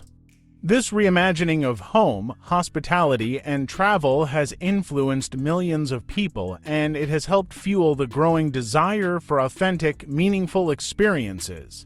On a deeper level, Chesky's impact lies in his commitment to trust, safety, and community. From the very beginning, he emphasized building a platform that both hosts and guests could feel confident in. Airbnb introduced ratings, reviews, and a robust review system that helped establish trust between strangers. Chesky understood that trust was the backbone of the entire business, and he worked relentlessly to create systems that protected both hosts and guests from harm. This focus on trust and safety helped elevate Airbnb from just another tech startup to a widely respected global brand. Chesky also spearheaded initiatives to make Airbnb more inclusive. Airbnb's platform was open to all types of people, regardless of nationality, gender, or background. The company actively worked to combat discrimination, ensuring that hosts and guests treated each other with respect and fairness. Chesky's dedication to inclusion and fairness reflected his broader philosophy that technology should serve to bring people closer, not divide them. During Airbnb's early years, Chesky faced significant challenges. Fundraising was difficult, investors were skeptical, and the company had to battle the status quo of the hotel industry. But instead of backing down, Chesky's resilience became part of his identity. His ability to maintain focus on Airbnb's vision, even in the face of intense criticism, played a key role in the company's eventual success. In particular, his decision to turn down a $3 billion buyout offer from Facebook in 2013 was a defining moment. It was a gamble, but it was one that paid off, and it showed the world that Chesky was committed to building something much larger than just a business. It was about creating an institution that could stand the test of time. Chesky's leadership also helped Airbnb survive some of its toughest moments. When the COVID-19 pandemic hit in 2020, the travel industry ground to a halt. Airbnb was hit hard, but Chesky quickly pivoted, focusing on domestic travel, cleaning protocols, and providing flexible cancellation policies to accommodate a world in crisis. His decisive actions during the pandemic ensured that Airbnb didn't just survive the global shutdown, it thrived. The company emerged from the crisis more agile, with a renewed focus on safety and community. But Brian Chesky's impact isn't just about Airbnb. He has become a global thought leader on topics ranging from entrepreneurship to technology and social change. His focus on the human side of business has inspired countless entrepreneurs to rethink how they approach their customers, their teams, and their products. He often speaks about how the best businesses are those that solve real human problems, and he has lived this philosophy through Airbnb. As an entrepreneur, Chesky also advocates for a culture of experimentation and resilience. His journey from struggling designer to billionaire CEO was marked by setbacks and failures, but each obstacle only fueled his resolve. His story has become a beacon for entrepreneurs around the world, showing that innovation is not just about having a great idea, but about having the perseverance to bring it to life and stay true to your vision. Ultimately, Chesky's legacy will be remembered for the ways in which he redefined industries, connected people, and created a platform that empowered individuals on a global scale. Today, Airbnb remains one of the most influential companies in the world, and Chesky continues to be a driving force behind the future of travel, technology, and community. As the years passed, Brian Chesky's vision for Airbnb evolved, but his core belief remained unchanged, that travel should be about more than just booking a place to stay. It should be about creating human connections. He didn't just build a company, he built a platform for people to experience a deeper sense of belonging, regardless of where they came from or where they were going. Through his leadership, Airbnb became a symbol of the sharing economy, and Chesky himself became one of the defining entrepreneurs of his generation. In many ways, Chesky's story reflects the power of perseverance. From his early days of struggling to pay rent, to selling limited edition cereal boxes to fund the startup, to facing constant skepticism from investors, the journey was anything but easy. But through every challenge, Chesky's belief in Airbnb's potential never wavered. His unwavering commitment to design, community, and trust became the foundation for Airbnb's success and its transformation into a global powerhouse. Despite the immense growth and financial success, Chesky never lost sight of the human element that powered Airbnb.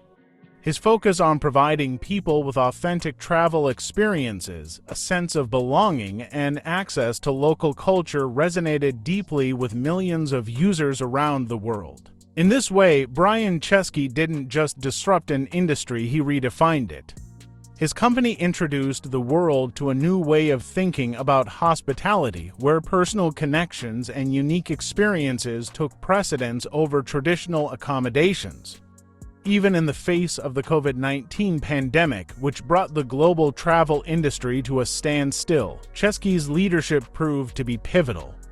He quickly pivoted Airbnb's business model to adapt to a world that was rapidly changing, prioritizing safety, flexibility, and local travel. His resilience and ability to steer the company through one of the most challenging times in its history showcased his adaptability and vision. As Airbnb continues to grow, so does Chesky's influence. He remains focused on building a business that not only meets the needs of the travel industry but also prioritizes the values of empathy, trust, and community. He has made it clear that Airbnb's purpose goes beyond profits. It's about enriching lives and creating connections between people from all walks of life. Brian Chesky's legacy is already secured not just in the billions of dollars Airbnb has generated, but in the millions of personal stories shared between hosts and guests, in the communities that have thrived thanks to the sharing economy, and in the ways he has challenged and redefined what business can achieve in the 21st century. Through Airbnb, Chesky has not only disrupted an industry, he's changed the way we look at home, travel, and what it truly means to belong. As the company continues to evolve, so does the vision of its founder. Brian Chesky's journey is far from over. With a passion for creativity, a belief in the power of human connection, and a drive to challenge the status quo, he remains at the forefront of the next wave of innovation in the travel industry. And for millions of people around the world, Airbnb is not just a service, it's a reminder that no matter where we are, we all have the ability to make someone feel at home.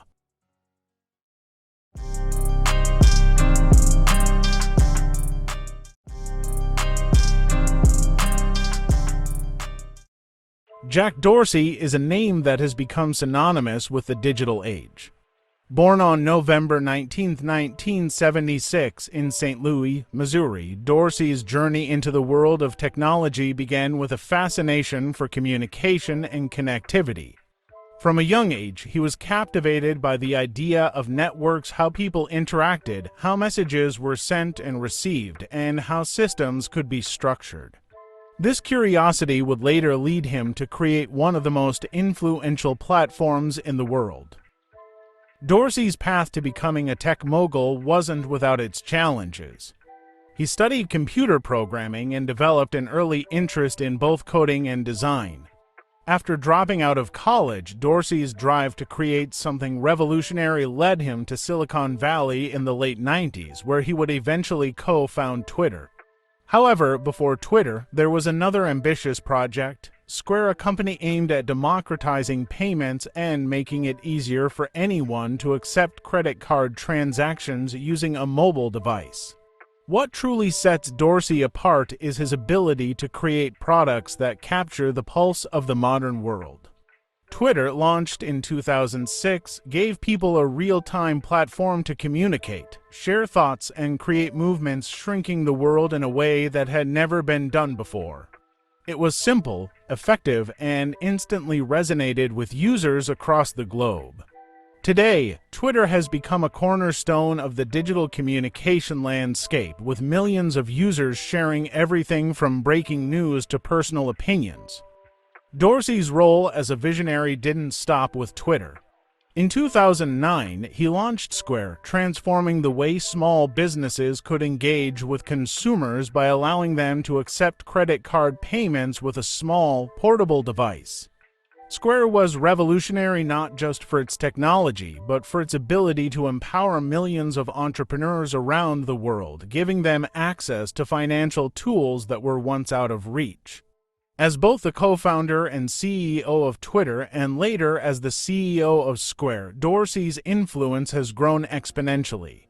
But what makes him truly remarkable is how his companies have become much more than just businesses. They've reshaped industries and changed the way we think about technology, commerce, and communication. Jack Dorsey's journey is one of innovation, persistence, and a relentless drive to make the world more connected, whether through social media, financial transactions, or his overarching belief in the power of technology to solve real-world problems. Jack Dorsey's story is one of ambition, innovation, and resilience. Born on November 19, 1976, in St. Louis, Missouri, Jack was raised in a tech-forward household where he quickly developed an interest in technology and communication. From a young age, he was fascinated by the idea of networks, how things were connected, and how people communicated. By the time he was a teenager, he was already teaching himself computer programming and experimenting with writing code. Little did anyone know, this curiosity would soon lead him to become one of the most influential tech entrepreneurs of his generation. After graduating from high school, Dorsey attended the University of Missouri-Rolla, now known as Missouri University of Science and Technology, where he studied computer science and engineering. However, he eventually dropped out and moved to New York City, a decision that would change his life forever. Dorsey's early fascination with communication systems led him to experiment with the idea of a real-time, short-message service. This concept would go on to change the course of history. In the early 2000s, Dorsey moved to Silicon Valley and found himself at the heart of the tech revolution. He worked at Odeo, a podcasting platform founded by Evan Williams, a pivotal moment in his life. While there, Dorsey proposed an idea that would ultimately become Twitter, a platform for short, simple messages that could be shared instantly with anyone. Despite the initial skepticism of his peers, Dorsey's vision eventually gained traction, and Twitter was born in 2006. Twitter began as a side project at Odeo, and it quickly gained popularity. Dorsey's idea for an online space that allowed people to share their thoughts in 140 characters or less tapped into the world's need for real-time, bite-sized communication.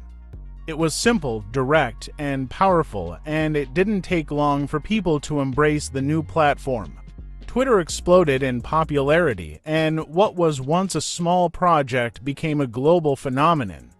Celebrities, politicians, and everyday people alike began using Twitter to share news, opinions, and updates, and the world of social media was forever changed. However, Dorsey's journey with Twitter wasn't without challenges. In 2008, just 2 years after Twitter's launch, Dorsey was ousted as CEO, a move that shocked the tech world. His departure from the company was largely due to internal power struggles with other executives, including co-founder Evan Williams. Despite this setback, Dorsey remained committed to Twitter's mission, and he continued to support the platform from the outside as it grew into one of the most influential tools of the digital age. While Dorsey was navigating the ups and downs of Twitter, he also set his sights on another ambitious project, Square, a payment processing company that would revolutionize the way small businesses and individuals accepted payments. Founded in 2009, Square's mission was simple: to make it easier for anyone to accept credit card payments using just a mobile phone and a small card reader. This idea, born out of Dorsey's desire to help small business owners, quickly gained traction and grew into a powerful financial platform used by millions of entrepreneurs around the world. Square's impact has been immense. It enabled small businesses, especially those without access to traditional banking services, to accept payments, manage their sales, and track their finances. What started as a simple payment solution evolved into a full-fledged financial ecosystem, offering everything from small business loans to advanced analytics tools. Square has become a major player in the fintech industry, and Dorsey's ability to identify gaps in the market and create solutions that truly meet people's needs has been a hallmark of his career. In 2015, Dorsey was reappointed as CEO of Twitter, a move that signaled a new chapter for the company. Under his leadership, Twitter continued to evolve and adapt to the changing social media landscape. Dorsey focused on simplifying the platform, improving user experience, and refining its advertising model. Despite facing stiff competition from companies like Facebook and Instagram, Twitter remained a key player in digital communication and news sharing, particularly during critical moments like political events, social movements, and major global crises. But Dorsey's leadership style has often been unconventional. Known for his calm demeanor and often minimalistic approach, he has been described as someone who values simplicity and clarity over complexity. He's also known for his commitment to wellness and mindfulness, often practicing intermittent fasting, meditation, and yoga. His approach to leadership is grounded in a desire to create a culture of trust, transparency, and personal growth both for himself and his employees. Dorsey's passion for technology goes beyond just the companies he's built. He's also been an advocate for innovation in areas like blockchain and cryptocurrency. In recent years, he has become a vocal supporter of Bitcoin, calling it the native currency of the Internet. His enthusiasm for decentralized technologies and digital currencies has positioned him as a thought leader in the future of finance, and he has even taken steps to integrate blockchain technology into Square's offerings. Throughout his career, Jack Dorsey has faced his share of controversies. From being ousted at Twitter to criticisms about Twitter's role in spreading misinformation, Dorsey's companies have been under intense scrutiny. But despite the challenges, he has continued to push forward with his mission to make the world more connected, both through social media and financial services. His ability to navigate these turbulent waters with resilience and vision has only solidified his place in history as one of the leading figures of the digital age. Today, Dorsey's influence extends beyond the companies he founded. As one of Silicon Valley's most prominent entrepreneurs, his name is synonymous with innovation, disruption, and the changing nature of how we communicate and transact. From Twitter to Square and beyond, Jack Dorsey has shown time and time again that he is not afraid to take risks and challenge the status quo.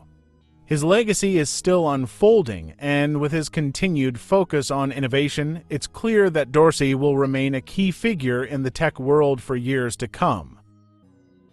In 2006, a small, seemingly simple idea took flight in Silicon Valley, a platform designed for brief, real-time communication.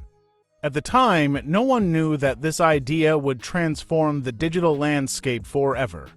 That platform was Twitter, founded by Jack Dorsey, Biz Stone, and Evan Williams.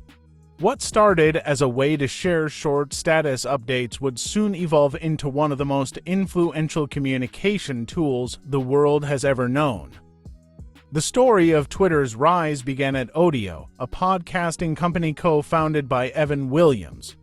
It was at Odeo where Jack Dorsey, a software engineer, came up with the initial concept for Twitter. Dorsey was fascinated by the concept of real-time communication, and he envisioned a service where people could share short messages or tweets in a public feed. Initially, Twitter was just a side project, a simple way to update friends on what you were doing at the moment. However, the idea of communicating instantly and publicly struck a chord. In March 2006, Twitter was born. At first, the platform was met with a lukewarm reception. It seemed like just another digital tool in an already crowded space. But something about the simplicity of Twitter resonated with people. The 140-character limit forced brevity, and its public nature made it appealing for real-time updates. This was not just about sharing personal thoughts, it was about sharing thoughts with the world. As the platform slowly grew, its utility began to become clear. From friends updating each other to news outlets reporting breaking stories, Twitter was being used in new, unexpected ways. In 2007, Twitter began gaining real traction, especially at tech conferences. It was during this time that Twitter caught the attention of investors. In 2007, Twitter raised its first major round of funding, and the company began scaling rapidly. The platform was introduced to the wider public, and more people started seeing its potential for immediate communication. Celebrities, politicians, and journalists began adopting it, and Twitter quickly became an integral tool in the media world. One of Twitter's most significant moments came in 2009 during the Iranian election protests. Iranian activists used Twitter to organize demonstrations and spread information to the outside world, bypassing government censorship. This moment highlighted Twitter's power as a tool for social change. Suddenly, Twitter wasn't just a platform for self-expression, it was a tool for activism, a voice for the voiceless. It wasn't long before Twitter became synonymous with breaking news, allowing users to share live updates during major global events. But while Twitter's growth seemed unstoppable, internal challenges were mounting. As the platform expanded, so did its complexity. The simplicity that made Twitter so powerful also made it difficult to monetize. Twitter's initial business model was based on advertising, but it struggled to generate consistent revenue. In 2008, Twitter was on the brink of collapse. The company was losing money, and there were questions about whether it could continue operating. In a move that would change the company's trajectory, Twitter appointed Evan Williams as CEO, who made the decision to refocus Twitter's vision on becoming a communications platform rather than just a social network. Despite these growing pains, Twitter's reach continued to expand. As mobile devices became more ubiquitous, Twitter's popularity soared. The rise of smartphones gave users constant access to the platform, making it a central part of their daily lives. Celebrities tweeted, politicians tweeted, even world leaders took to Twitter to communicate directly with their followers. By 2010, Twitter was one of the most powerful platforms in the world, with millions of active users. Yet, with success came new challenges. The platform's open nature made it a powerful tool, but it also made it a target for abuse. As Twitter grew, so did the amount of spam, harassment, and misinformation. These issues would plague Twitter for years, and the company struggled to find solutions. Its content moderation policies were criticized, and its inability to effectively tackle the spread of fake news and harassment became one of its most significant challenges. Another challenge arose in 2011, when Dorsey, who had stepped down as CEO in 2008, returned to lead Twitter as the company's CEO once again. Despite his success in creating the platform, Dorsey faced enormous pressure to turn the company into a more sustainable business. Twitter's revenue generation was still underdeveloped, and investors were eager for growth. Dorsey's return signaled a shift in the company's direction, focusing more on user growth and refining the platform's advertising model. However, Dorsey's second stint as CEO wasn't without conflict.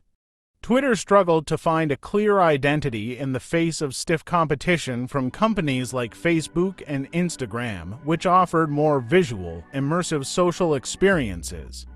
Twitter's core strength, its simplicity, was starting to show signs of strain, as users wanted more from the platform than just short text posts. Twitter had been built for brevity, but the world was evolving into a more multimedia-driven landscape. As Instagram and Snapchat grew, Twitter found itself at a crossroads.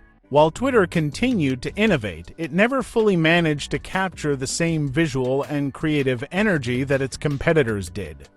Its failure to evolve into a more dynamic multimedia platform was seen as a weakness. Despite attempts to innovate with features like Vine, a short video sharing platform, and Periscope, a live streaming app, these initiatives didn't have the same lasting impact. In 2016, Twitter shut down Vine, one of its biggest flops, signaling that it couldn't fully adapt to the fast-changing digital ecosystem. Despite these struggles, Twitter remained a critical platform for real-time communication.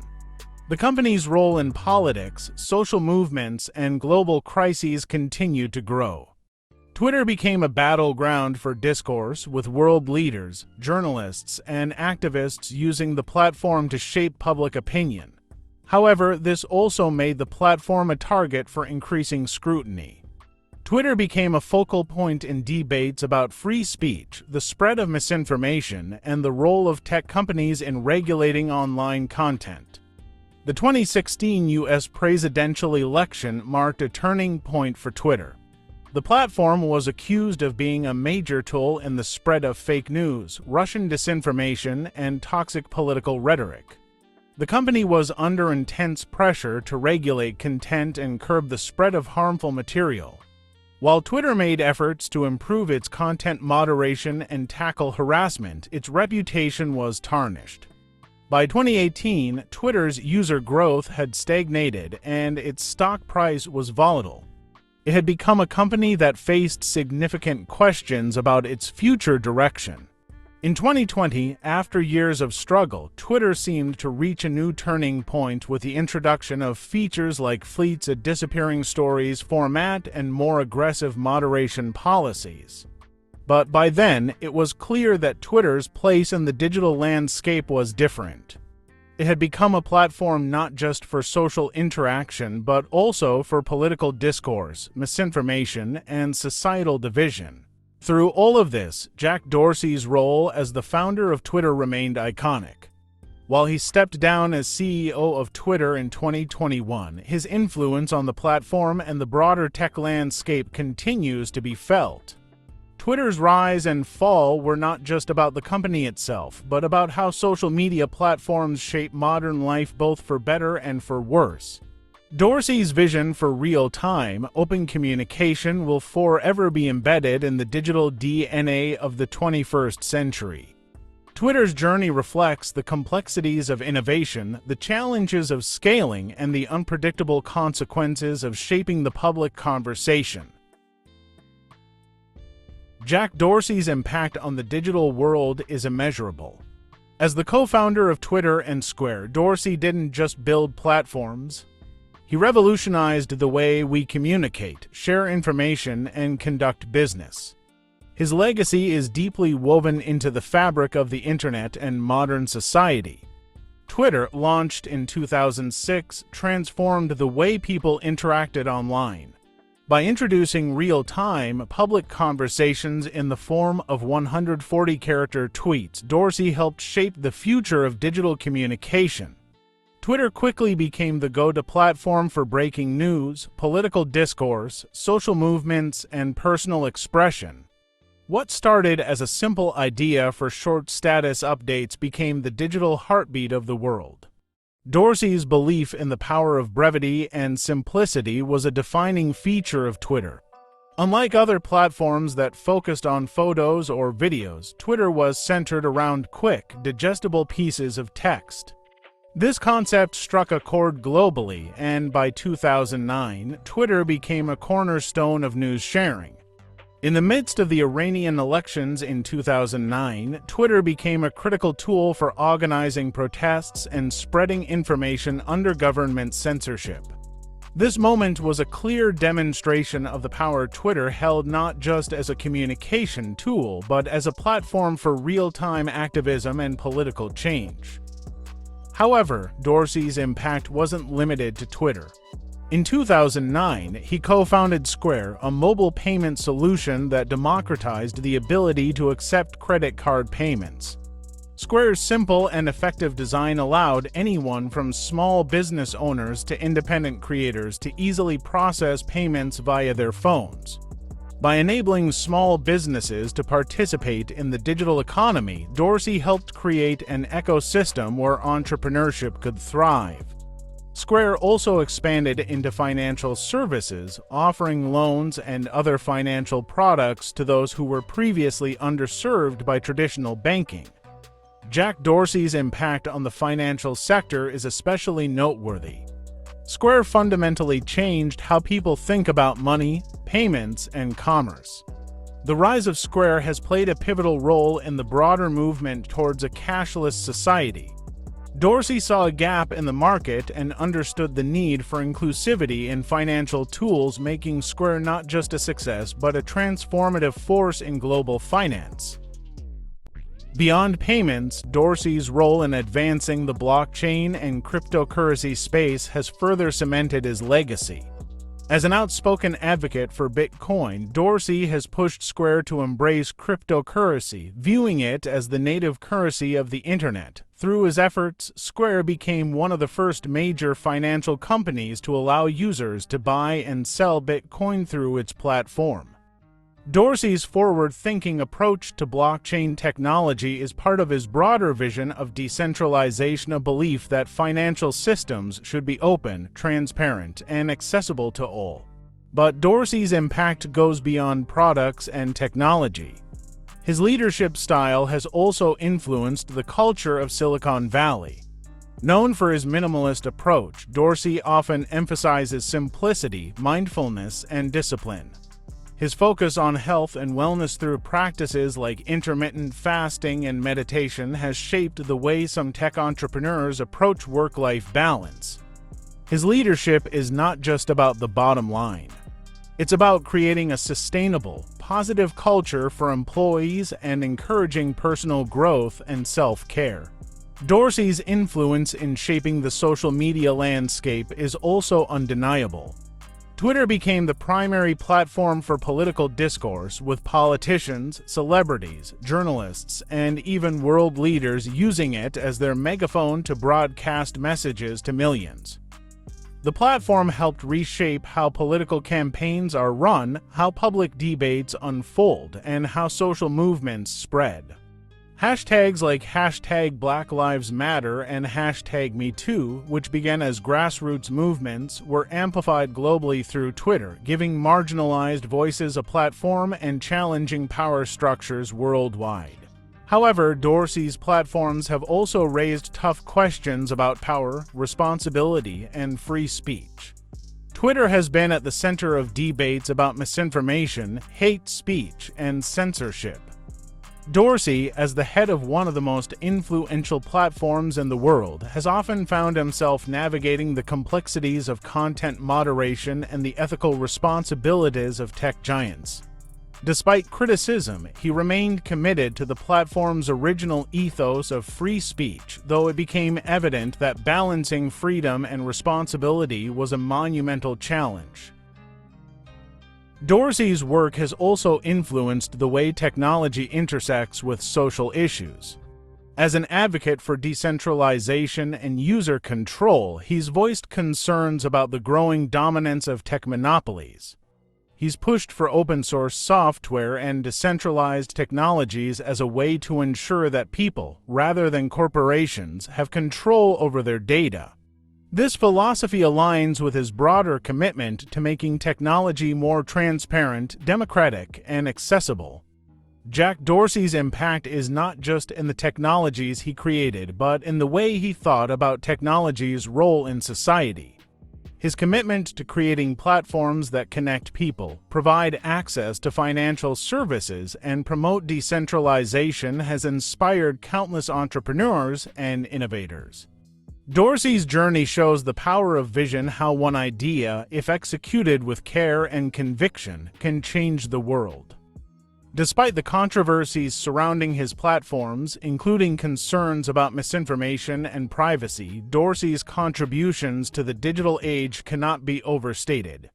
His work has helped create a digital ecosystem where communication, commerce, and finance can all exist on a global, decentralized scale. Whether through Twitter, Square, or his work in cryptocurrency, Dorsey's legacy is a testament to how one person's idea can have a profound, lasting impact on the world. As he continues to push the boundaries of technology, Dorsey's influence will continue to shape the future of both social media and finance. His impact extends far beyond the companies he's built. It's in the conversations people have every day, the businesses that thrive because of accessible financial tools, and the way we think about the future of money, communication, and the internet. Through all his ventures, Jack Dorsey has proven that technology is not just about what it can do. It's about how it can create connections and change lives. Jack Dorsey's journey has been marked by both extraordinary triumphs and significant challenges, but through it all, his vision for a more connected world has remained steadfast. From creating Twitter, which changed the way we communicate and share information, to launching Square, which democratized financial services for small businesses and individuals, Dorsey's influence on the digital landscape is undeniable. His work has reshaped how we engage with the internet, how businesses operate, and how we think about money and communication. But his impact goes beyond technology alone. Dorsey's commitment to decentralization and open-source innovation has sparked conversations about the future of the internet, one where individuals have more control over their data and digital lives. His advocacy for Bitcoin and blockchain technology reflects his belief in a more open and transparent financial system, one that challenges the dominance of traditional institutions. He sees technology as a force for good, a tool for empowering people rather than controlling them. Despite the controversies surrounding his companies, from issues of misinformation on Twitter to the ethical challenges of content moderation, Dorsey has remained a central figure in debates about the power of tech companies and their responsibility to society. His leadership has often been unconventional, focused on simplicity, health, and mindfulness, but it's this unique approach that has allowed him to remain at the forefront of innovation. As Dorsey steps away from his role as CEO of Twitter in 2021, his legacy is more than just the platforms he built. It's about the cultural shift he helped instigate, where digital platforms became essential tools for communication, activism, and commerce. Dorsey's work created a new kind of global connectivity, one that brings together people from all walks of life, from activists in the streets of Tehran to entrepreneurs in rural America, and everyone in between. Looking ahead, Dorsey's influence will continue to ripple through the tech world, whether through Square's ongoing transformation of financial services or his advocacy for decentralized technologies. His vision for the future of the internet is one that is less about centralized control and more about empowering individuals and communities. The challenges he faced and the risks he took have set the stage for the next generation of innovators. Jack Dorsey may no longer be at the helm of Twitter, but his fingerprints are all over the platforms that shape our digital lives. His legacy is built on the belief that technology should connect, empower, and uplift, and that's a vision that will continue to define the future of the internet.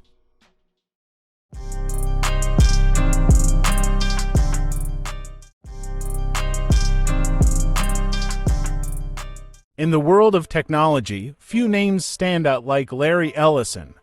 A visionary, a disruptor, and an icon, his journey is one of ambition, risk, and relentless pursuit of success. From his humble beginnings in Chicago to becoming one of the wealthiest and most influential figures in Silicon Valley, Larry Ellison's story is far from ordinary. Born in 1944, Ellison's early life was marked by challenges. Raised by his aunt and uncle after his mother left, he grew up with a drive to prove himself. After dropping out of two universities, including the prestigious University of Chicago, he found his true calling in the world of computers, a field that would soon revolutionize the world. In 1977, Ellison co-founded a small software company that would eventually become Oracle, named after a CIA project he once worked on, but Oracle wasn't born overnight. The company started out small, with Ellison's vision for a relational database system that could store and retrieve vast amounts of data quickly, a novel idea at the time. Despite the skepticism and obstacles, Oracle quickly grew, securing contracts with major clients and transforming the way businesses stored their information. Oracle's rise was meteoric, but it was never easy. Ellison faced countless challenges, from navigating the complexities of the tech industry to fierce competition from Microsoft and IBM, but through it all, he remained steadfast in his belief that Oracle would one day dominate the industry. Known for his intense focus and competitive drive, Ellison has often been described as a mercurial leader, demanding, ambitious, and unapologetically bold. His leadership style has both inspired and alienated those around him, but there's no denying the results. Under his guidance, Oracle became a global powerhouse, reshaping how companies manage and analyze data. But Ellison's life is about more than just business. A lover of adventure, speed, and luxury, he's made headlines not only for his tech empire, but also for his lavish lifestyle. Whether it's competing in yacht races or building a private Hawaiian island resort, Ellison lives as if every day is a new challenge. Yet, behind the opulent lifestyle lies a man who has changed the course of history. As Oracle's CEO for over 30 years, Larry Ellison left a lasting imprint on the tech world, pushing the boundaries of what was possible in software development and cloud computing. In this documentary, we take a deep dive into the life of Larry Ellison, the man, the myth, and the mogul. From his early struggles to his triumphs and controversies, we'll uncover what drives him, what fuels his relentless ambition, and how his impact continues to shape the future of technology. This is the story of Larry Ellison, a man who redefined what it means to dream big.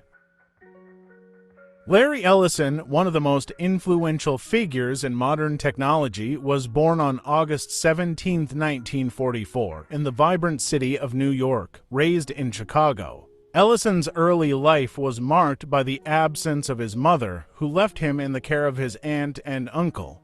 This abandonment, though painful, would later fuel his fierce determination to succeed. As a child, Ellison was diagnosed with a learning disability, but he didn't let it define him. Instead, he channeled his energy into developing his intellect, especially in math and science. By the time he reached high school, his curiosity and self-confidence had grown, although he was still searching for his true passion. After high school, Ellison briefly attended the University of Illinois and then the University of Chicago. But, disillusioned with the traditional education system, he dropped out of both. Yet, his time in Chicago was not without impact. He would later credit the city's atmosphere and intellectual energy as formative in shaping his worldview. In 1977, Ellison moved to California, at the time a fledgling hub for technology innovation. He found a job at Andal Corporation, where he was first introduced to the concept of databases, something that would later become his life's work. But his true breakthrough came when he joined a startup called Software Development Laboratories, or SDL. In 1979, Ellison co-founded Oracle Systems Corporation, later known as Oracle Corporation, alongside Bob Miner and Ed Oates. The company's vision was revolutionary: to create the first relational database management system that would allow businesses to store and retrieve vast amounts of data in real time. The relational database model, pioneered by IBM researcher Edgar F. Codd, was a novel concept, and Oracle was among the first to capitalize on it. Their product quickly garnered attention, and by the mid-1980s, Oracle was one of the leading software companies in the world. In 1986, Oracle went public, and Ellison's fortune skyrocketed, but it was not without turbulence. As the company expanded, it faced a series of challenges, from complex technological obstacles to fierce competition from industry giants like IBM and Microsoft. But Ellison, known for his fierce determination and competitive nature, refused to back down. Under Ellison's leadership, Oracle grew exponentially, and the company became synonymous with innovation. Oracle's database products became a core part of the digital infrastructure for businesses around the world, helping them manage and analyze vast amounts of data in an era when information was becoming the lifeblood of global commerce. But Ellison's vision didn't stop with databases. He had his eyes set on expanding Oracle into other key areas of technology. In the 1990s, he pushed the company into the enterprise software market, acquiring a range of companies and diversifying Oracle's product portfolio to include applications, hardware, and cloud computing services. Ellison's ability to foresee the next big shift in technology was uncanny. In the 2000s, Oracle became a leading player in cloud computing, pushing its software into the cloud at a time when many traditional companies hesitated. This move was a defining moment in Ellison's career and helped secure Oracle's place as a global tech powerhouse. Outside of the boardroom, Ellison became a figure as famous for his lavish lifestyle as for his business acumen. A passionate yachtsman, Ellison won the prestigious America's Cup in 2010, an achievement that cemented his reputation as someone who thrives on competition, no matter the arena. Ellison's personal wealth, which reached tens of billions of dollars, allowed him to indulge in his passions. He bought multiple properties, including a private island in Hawaii, a collection of luxury cars, and the world's largest yacht. Yet, behind the glamorous exterior was a man who, despite his success, remained intensely private and focused on his work.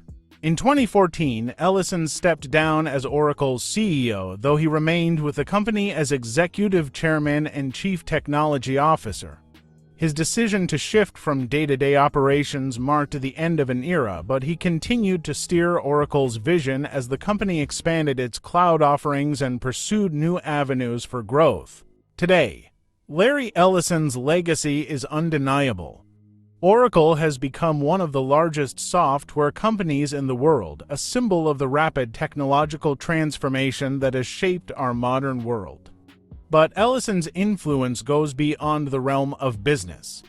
His relentless pursuit of excellence and his unyielding belief in innovation have inspired generations of entrepreneurs and visionaries. Through it all, Larry Ellison has remained a figure of fascination and admiration. His journey from an orphan child to one of the richest men in the world is a testament to the power of resilience, vision, and the pursuit of something greater. As Ellison himself once said, when you innovate, you've got to be prepared for people telling you that you are nuts. And indeed, Larry Ellison's story is one of innovation, ambition, and an unrelenting drive to change the world. In 1977, Larry Ellison co-founded a company that would go on to revolutionize the way businesses manage and store data. The company was Oracle, a name that would soon become synonymous with enterprise software. But in those early days, Oracle was just an idea, one that seemed far from certain success. Ellison, along with his co-founders Bob Miner and Ed Oates, had a vision to create a relational database management system, or RDBMS, that could store vast amounts of data and allow for quick, efficient retrieval. It was a concept based on research by computer scientist Edgar Codd, who proposed the idea of relational databases in the early 1970s. At the time, most companies were using hierarchical or network databases, which were rigid and inefficient. Ellison saw an opportunity to disrupt this outdated model. By 1979, Oracle was born, originally named Software Development Laboratories (SDL). Its goal, to create a product that could handle more data more efficiently and makes it easier for companies to organize and retrieve that data in real time. The early years weren't easy. Oracle's database system was a radical departure from the norm, and it faced significant skepticism. But Ellison, a driven and relentless entrepreneur, knew he had something special. In 1982, Oracle's first major breakthrough came when the company secured a contract with the U.S. government's Central Intelligence Agency (CIA) to create a relational database for classified data. This deal would be the foundation of Oracle's future success. As the 1980s progressed, Oracle's database gained traction. But it wasn't just the technology that set Oracle apart, it was Ellison's aggressive approach to business. He wasn't afraid to challenge giants like IBM and DEC. Oracle was not just a software company. It was a disruptor, and Ellison made sure it played that role with bold, innovative moves. In 1986, Oracle went public. The timing was perfect. The tech industry was booming, and Oracle's product was in high demand. Within hours of its IPO, Oracle's stock price soared. The company was now one of Silicon Valley's most promising players, and Ellison's fortune began to grow rapidly. But success didn't come without challenges. As Oracle expanded, the company faced a new set of obstacles: competition from Microsoft, IBM, and other database providers. The market was becoming more crowded, and many questioned whether Oracle could maintain its lead. Ellison's answer was simple: innovate or die. Oracle doubled down on its vision, continuously refining its technology to stay ahead of the curve. By the early 1990s, the company introduced Oracle version 7, a product that cemented its place as the industry leader in relational databases. Oracle was no longer just a competitor, it was the gold standard. As the company grew, Ellison knew that the future of technology was in scalability and data-driven decision-making.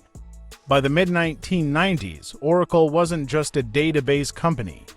It was rapidly becoming a full-scale enterprise software provider, offering solutions for everything from financials to human resources. But Ellison wasn't done. His vision for Oracle extended beyond databases. In the late 1990s and early 2000s, he set his sights on cloud computing, a move that would once again disrupt the tech world. Despite skepticism from many in the industry, Ellison predicted that businesses would eventually rely on cloud-based solutions to manage and store data. At the time, cloud computing was in its infancy. But Ellison saw it as the future of enterprise IT. Oracle's aggressive push into the cloud would be one of the most defining chapters of the company's history, solidifying its leadership in the evolving tech landscape. In 2005, Oracle made a bold move. It acquired PeopleSoft, a leader in human resources software. The acquisition marked Oracle's transformation from a database giant to a full-service enterprise software provider, but Ellison wasn't finished. In 2009, Oracle made another game-changing acquisition when it bought Sun Microsystems for $7.4 billion, giving the company ownership of Java and Solaris, two of the most important technologies of the era. With these acquisitions, Oracle could now offer a complete suite of integrated solutions from hardware to software to cloud services. Under Ellison's leadership, Oracle wasn't just playing catch-up. It was defining the future of enterprise technology. Oracle's relentless expansion continued into the 2010s as the company cemented its position as a global powerhouse in cloud computing, data analytics, and enterprise software. With innovations in artificial intelligence and machine learning, Oracle led the charge in transforming how businesses leverage data to gain competitive advantage. Today, Oracle serves more than 400,000 customers in over 175 countries. Its database products remain the backbone of many of the world's largest organizations. And while Ellison stepped down as CEO in 2014, his influence is still deeply felt at Oracle. As the company's executive chairman and chief technology officer, he continues to drive its technological vision, ensuring Oracle's place at the forefront of the tech world. The rise of Oracle is a story of ambition, innovation, and the relentless pursuit of a vision. Larry Ellison's company didn't just disrupt an industry, it changed the very way the world works with data. And through it all, Oracle remains a testament to the power of technology to shape our future. Larry Ellison is a name synonymous with the rise of Silicon Valley. As the co-founder and former CEO of Oracle, Ellison didn't just create a successful business, he fundamentally changed the way technology works and, in many ways, how the modern world operates. In the 1970s, when most of Silicon Valley was still in its infancy, Ellison saw something others didn't. Where some saw data as a passive byproduct of business, Ellison saw an asset, one that could be harnessed, organized, and leveraged for competitive advantage. His bold vision led to the creation of Oracle, a company that would redefine enterprise software. With Oracle's relational database management system, Ellison didn't just build a product. He created a platform that allowed businesses to manage vast amounts of data and do so more efficiently than ever before. Oracle's technology became the backbone of global commerce, making it possible for companies to store, retrieve, and analyze data faster and more accurately. Under Ellison's leadership, Oracle grew to serve over 400,000 customers across the globe. From financial institutions to government agencies, Oracle's technology was critical in managing everything from financial records to national security data. The company became essential to industries worldwide, forever altering the relationship between business and data. When Oracle went public in 1986, it was a game changer. Not only did the IPO make Ellison a multimillionaire, but it marked the beginning of Oracle's transformation from a small tech startup into a global software giant. In just a few years, Oracle became one of the largest and most successful companies in the world. Oracle wasn't just another database company. Larry Ellison was creating the future of computing. The relational database was revolutionary at the time, and it laid the foundation for the entire modern data-driven economy. Ellison's impact wasn't just about the technology. It was his vision for the future, his ability to see how data and software could be used to drive innovation and efficiency. He understood the value of not just building a product, but creating an ecosystem, one that would connect businesses, governments, and individuals in a web of information. Ellison's relentless ambition led Oracle to make key acquisitions, transforming it into a full-service tech powerhouse. Acquiring companies like PeopleSoft, Siebel Systems, and Sun Microsystems not only expanded Oracle's reach, but also solidified Ellison's role as a tech mogul with a unique ability to predict and capitalize on industry trends. In the early 2000s, as the tech world was buzzing about the next big thing, Ellison once again showed his foresight. While many dismissed cloud computing as a passing trend, Ellison recognized the potential of cloud infrastructure to reshape the entire tech landscape. Oracle's rapid shift to the cloud set the stage for a new era in enterprise technology. By the 2010s, Oracle was no longer just a database company. It had become a leader in cloud technology, competing with giants like Amazon, Google, and Microsoft. Under Ellison's direction, Oracle pioneered innovations in cloud computing, artificial intelligence, and machine learning, disrupting industries from finance to healthcare. But Ellison's impact was about more than just technology, it was about changing the way businesses thought about data. He popularized the idea that data could be a strategic asset, not just a byproduct. This shift in thinking helped businesses realize the full value of their data, making data management and analytics central to decision-making processes across industries. In his quest for innovation, Ellison also reshaped Silicon Valley itself. Oracle became a beacon for other startups and entrepreneurs, setting the standard for what it meant to scale a tech company. His relentless pursuit of excellence and his willingness to take risks and make bold moves inspired a generation of tech leaders to think bigger and aim higher. But Ellison's influence wasn't confined to the tech industry. A passionate yachtsman and avid collector of luxury cars, Ellison became a symbol of success, showing the world that the rewards of innovation weren't just about profits, they were about the freedom to live life on your own terms. However, Ellison's impact also extended into philanthropy. While often a private figure, he has made significant contributions to various causes, including education, health, and environmental conservation, reflecting his broader vision for the world. Ellison's influence on the tech industry has been profound. His work at Oracle didn't just change the way businesses operate, it fundamentally reshaped the digital age itself. From enterprise software to cloud computing, from innovation to business strategy, Larry Ellison's imprint is everywhere. More than just a CEO, Ellison is a creator, a pioneer, and a visionary. His impact on the tech world will be felt for decades to come. Because when you think about data, cloud, and enterprise software, you're thinking about the legacy of Larry Ellison and the world he helped create. Larry Ellison didn't just build a company, he built the future. Larry Ellison's journey from a struggling young man to one of the wealthiest and most influential figures in the world is more than just a story of business success, it's a testament to the power of vision, persistence, and disruption.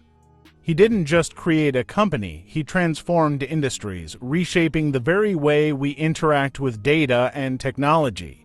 From the early days of Oracle's first relational database to the vast cloud empire it is today, Ellison has been at the forefront of technological evolution. His ability to anticipate the future of computing, often before the rest of the world could, has set Oracle apart as a true pioneer in the tech world. But Ellison's influence extends far beyond the products he built.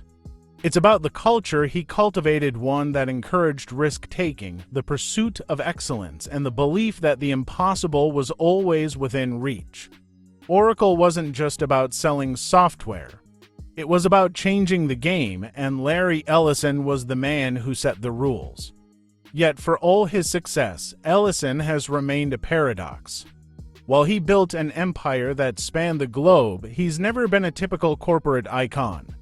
His pursuit of adventure, whether through sailing, his passion for luxury cars, or his private Hawaiian island, reflects a desire to live life on his own terms, something he's done since the beginning.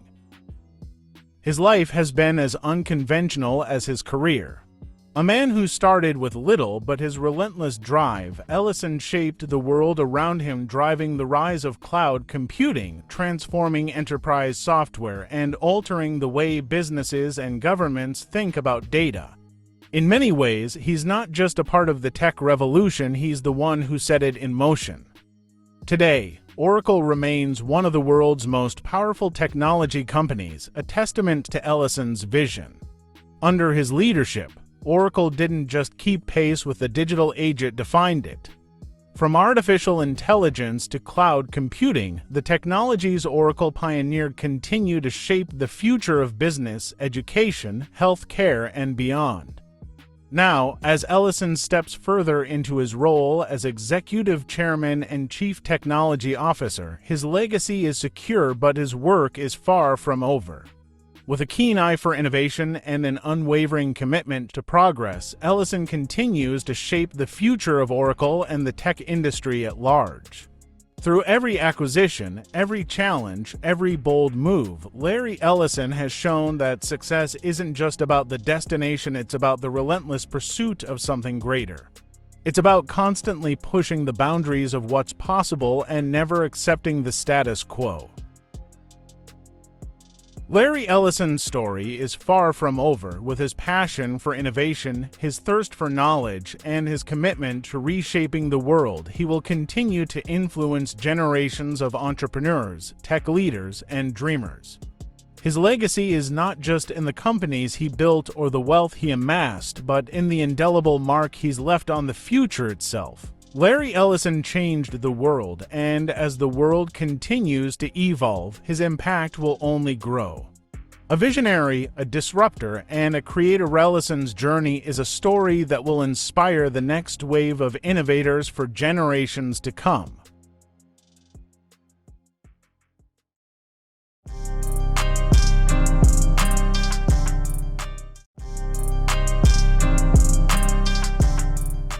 Steve Wozniak is not just a tech pioneer, he is one of the unsung heroes of the personal computing revolution.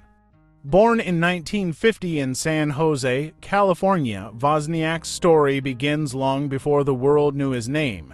A self-taught engineer, he grew up with an insatiable curiosity for electronics and an unparalleled talent for designing systems from scratch. From a young age, Wozniak was captivated by the magic of technology. His father, an engineer at Lockheed Martin, fostered his early interest by introducing him to electronics, and Wozniak was soon building his own devices, experimenting with early computer designs, and absorbing every bit of knowledge he could. It was during his time at the University of California, Berkeley, where Wozniak honed his skills. But while his peers studied conventional engineering, Wozniak's mind was elsewhere, building a personal computer in his garage, dreaming of making computing accessible to the masses.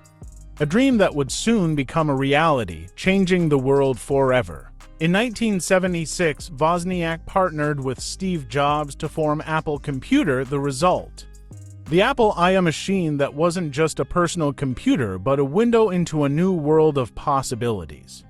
While others were building bulky machines for large businesses, Wozniak's design was sleek, affordable, and aimed at individual users. It was a true game changer. The Apple I was born out of Wozniak's vision, but it was his genius in circuit design and engineering that made it truly revolutionary. It wasn't just about the hardware, it was about making computing personal, democratizing technology in a way that had never been seen before. But it was the Apple II that would cement his legacy. In 1977, the Apple II was introduced to the world, a product that would set the standard for personal computing for decades. With its color graphics, open architecture, and ease of use, the Apple II was a hit. It catapulted Apple into the spotlight, making it one of the most successful startups in history. Wozniak's contributions didn't end with the hardware. His natural curiosity led him to innovate beyond what most could imagine, writing software, perfecting designs, and continually pushing the boundaries of what a personal computer could do. All the while, he remained a humble genius, letting his creations speak for themselves. But despite his critical role in Apple's rise, Wozniak's focus was always on the technology, not the fame or fortune. His passion for the inner workings of machines, his desire to solve problems, and his genuine love for engineering made him one of the most influential figures in tech history, yet he never sought the spotlight. Apple's success was built on Wozniak's unrelenting commitment to innovation, but it was also his belief in the potential of personal computing to change lives. By making computers that were affordable, user-friendly, and powerful, he helped create a world where anyone, regardless of their background, could use technology to learn, create, and connect. Though Wozniak's time at Apple was relatively short, his impact has been lasting. After his departure in the mid-1980s, he turned his attention to education, philanthropy, and innovation. He worked with schools, inspiring the next generation of engineers, and continued to invest in new technologies, including robotics, space exploration, and renewable energy. Today, Steve Wozniak remains a revered figure in the tech community, not just for his groundbreaking work in personal computing, but for his enduring belief in technology as a force for good. His legacy lives on, not just in the devices that power our lives, but in the way he inspired millions to dream, build, and innovate. Steve Wozniak, or was born on August 11, 1950, in San Jose, California.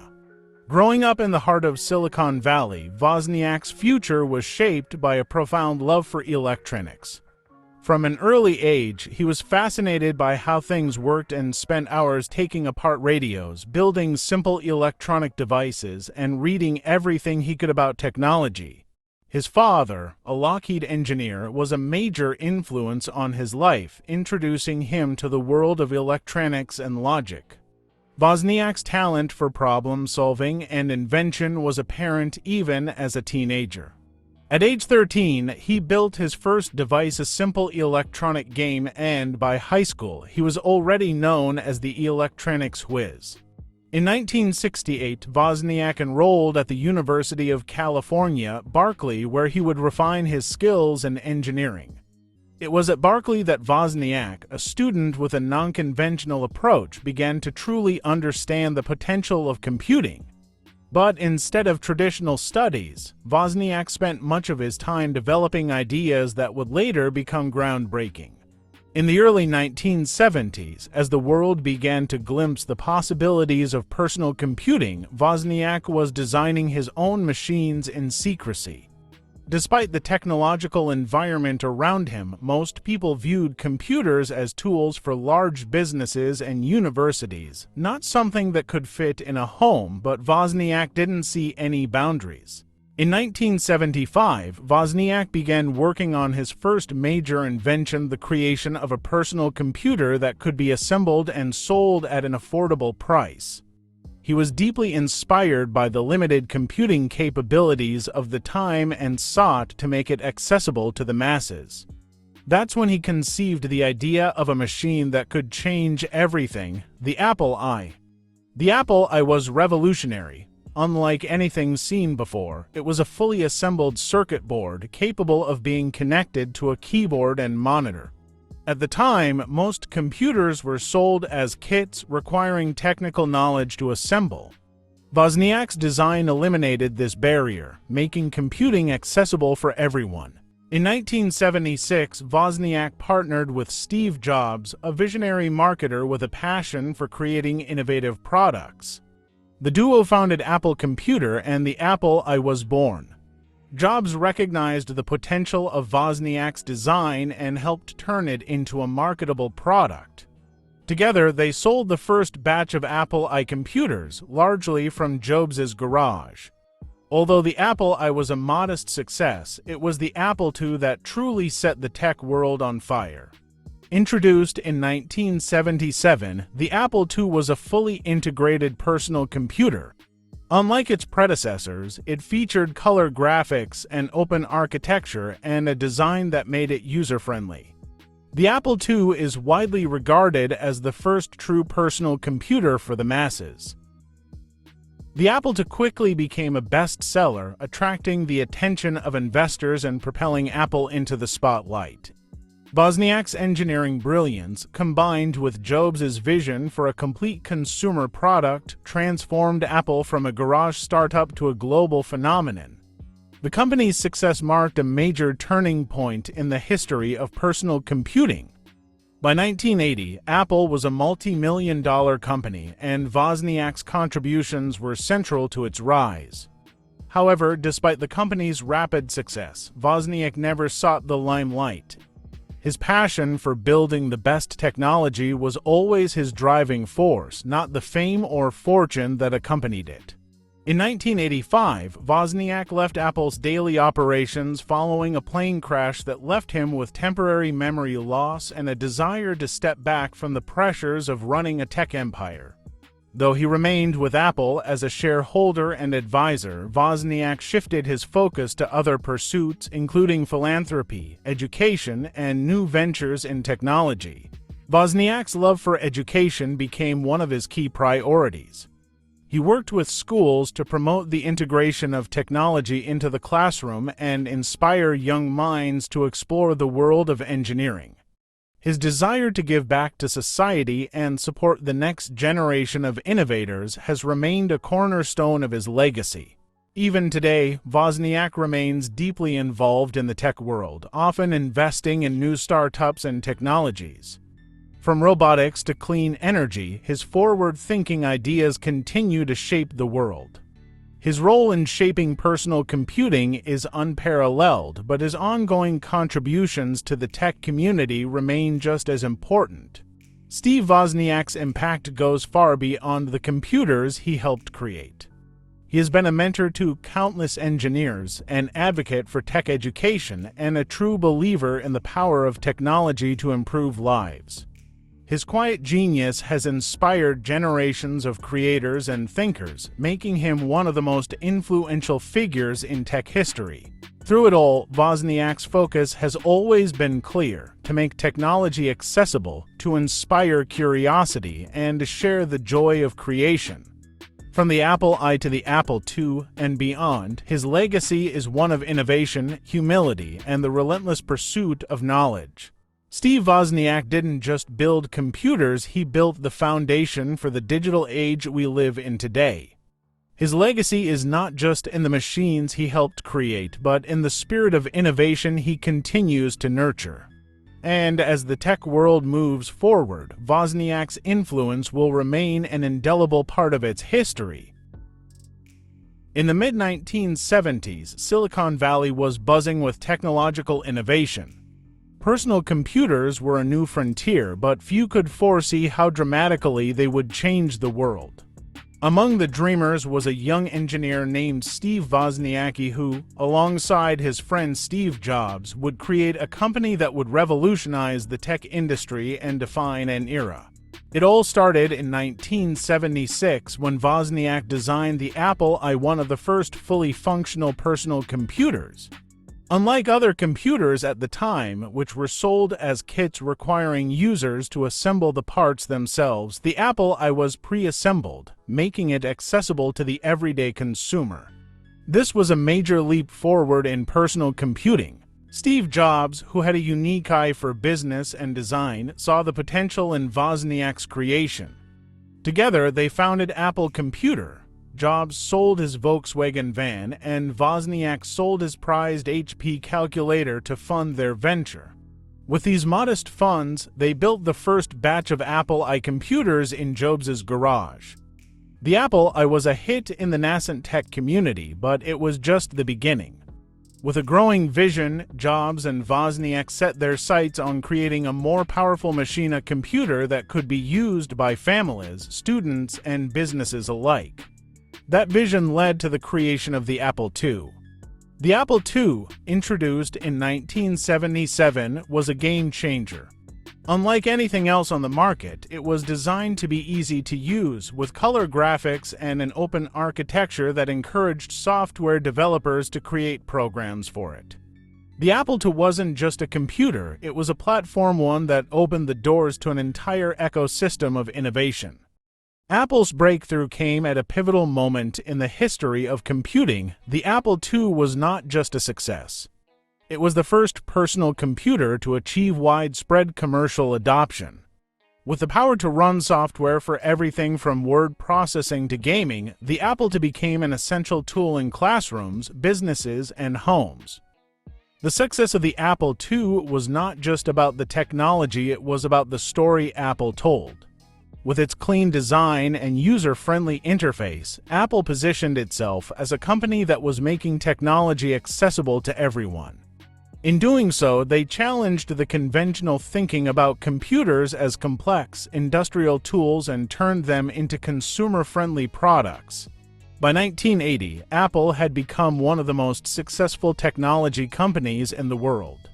The Apple II sold over 6 million units, helping Apple grow into a multi-million-dollar company. But for Jobs and Wozniak, this success wasn't enough. They were already thinking about the next big thing. The Apple Macintosh was their next leap forward. Launched in 1984, the Macintosh was the first personal computer to feature a graphical user interface GUI that made it easy for anyone to interact with a computer without needing to know complex coding.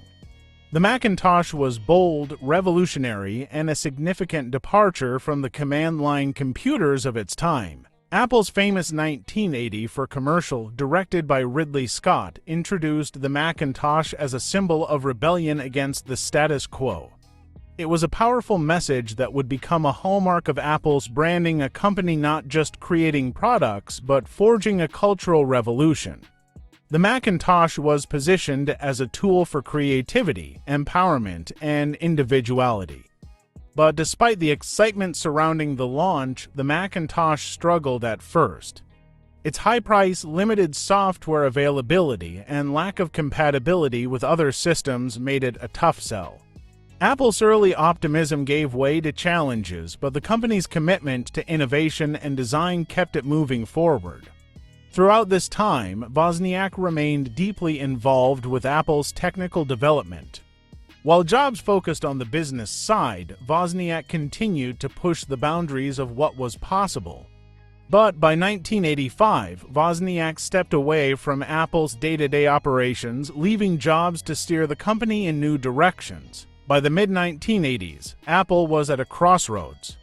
Internal struggles, financial setbacks, and fierce competition from IBM and Microsoft threatened the company's future.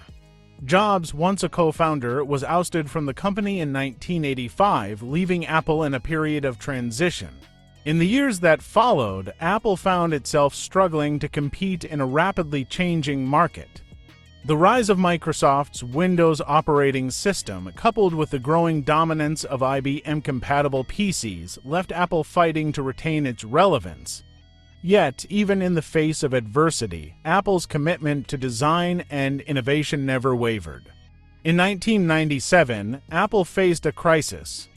But in a bold move, Jobs returned to the company he helped found, bringing with him a renewed sense of purpose.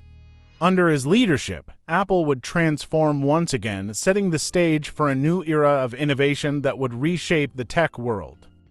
Jobs led Apple into the 21st century, and under his vision, the company introduced a series of groundbreaking products, the iPod, iPhone, and iPad, that not only reinvigorated Apple but also defined the future of personal technology.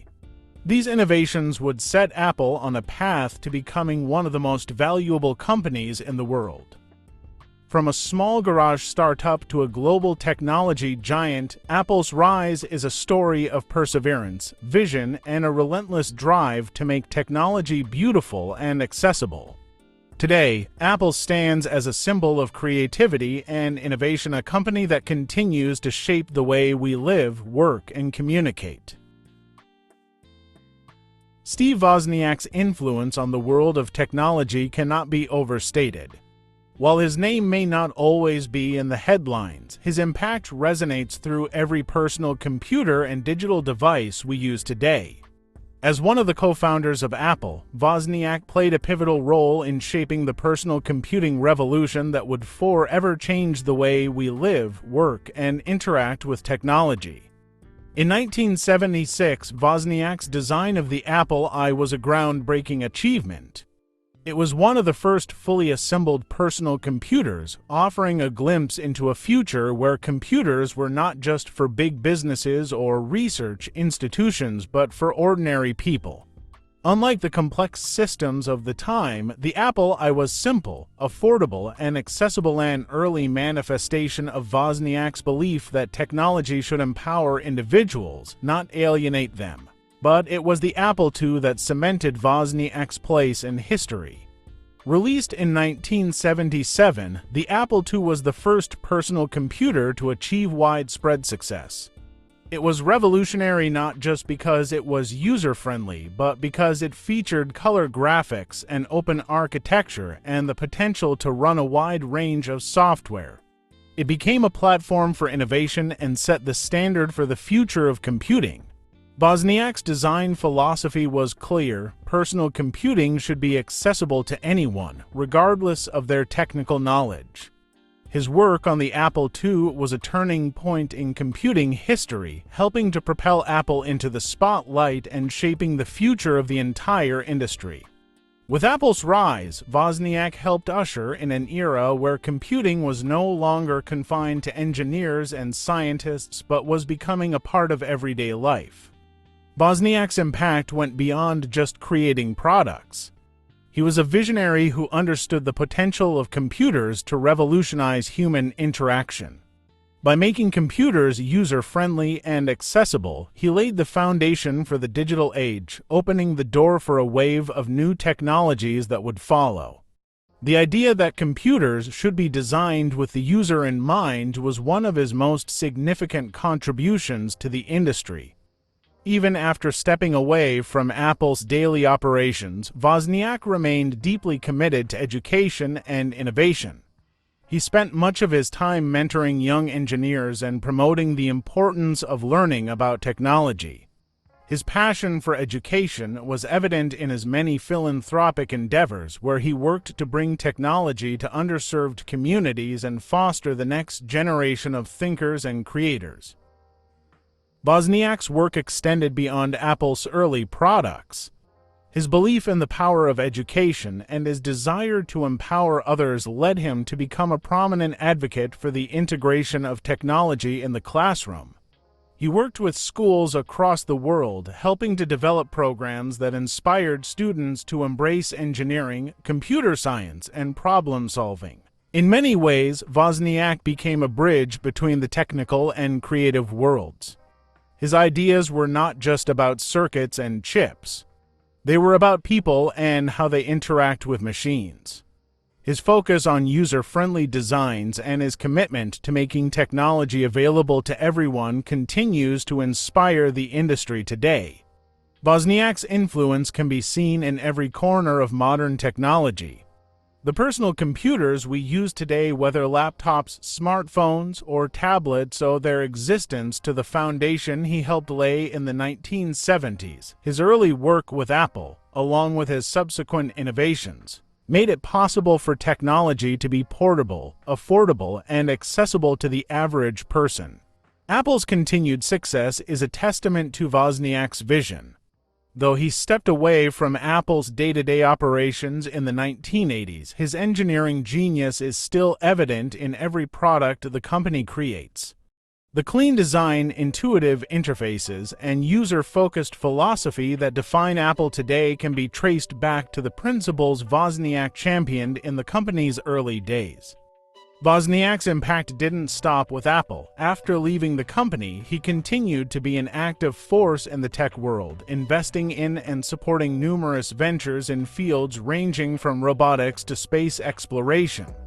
His love of innovation and his belief in technology's potential to solve real-world problems have made him a sought-after mentor and an influential figure in tech.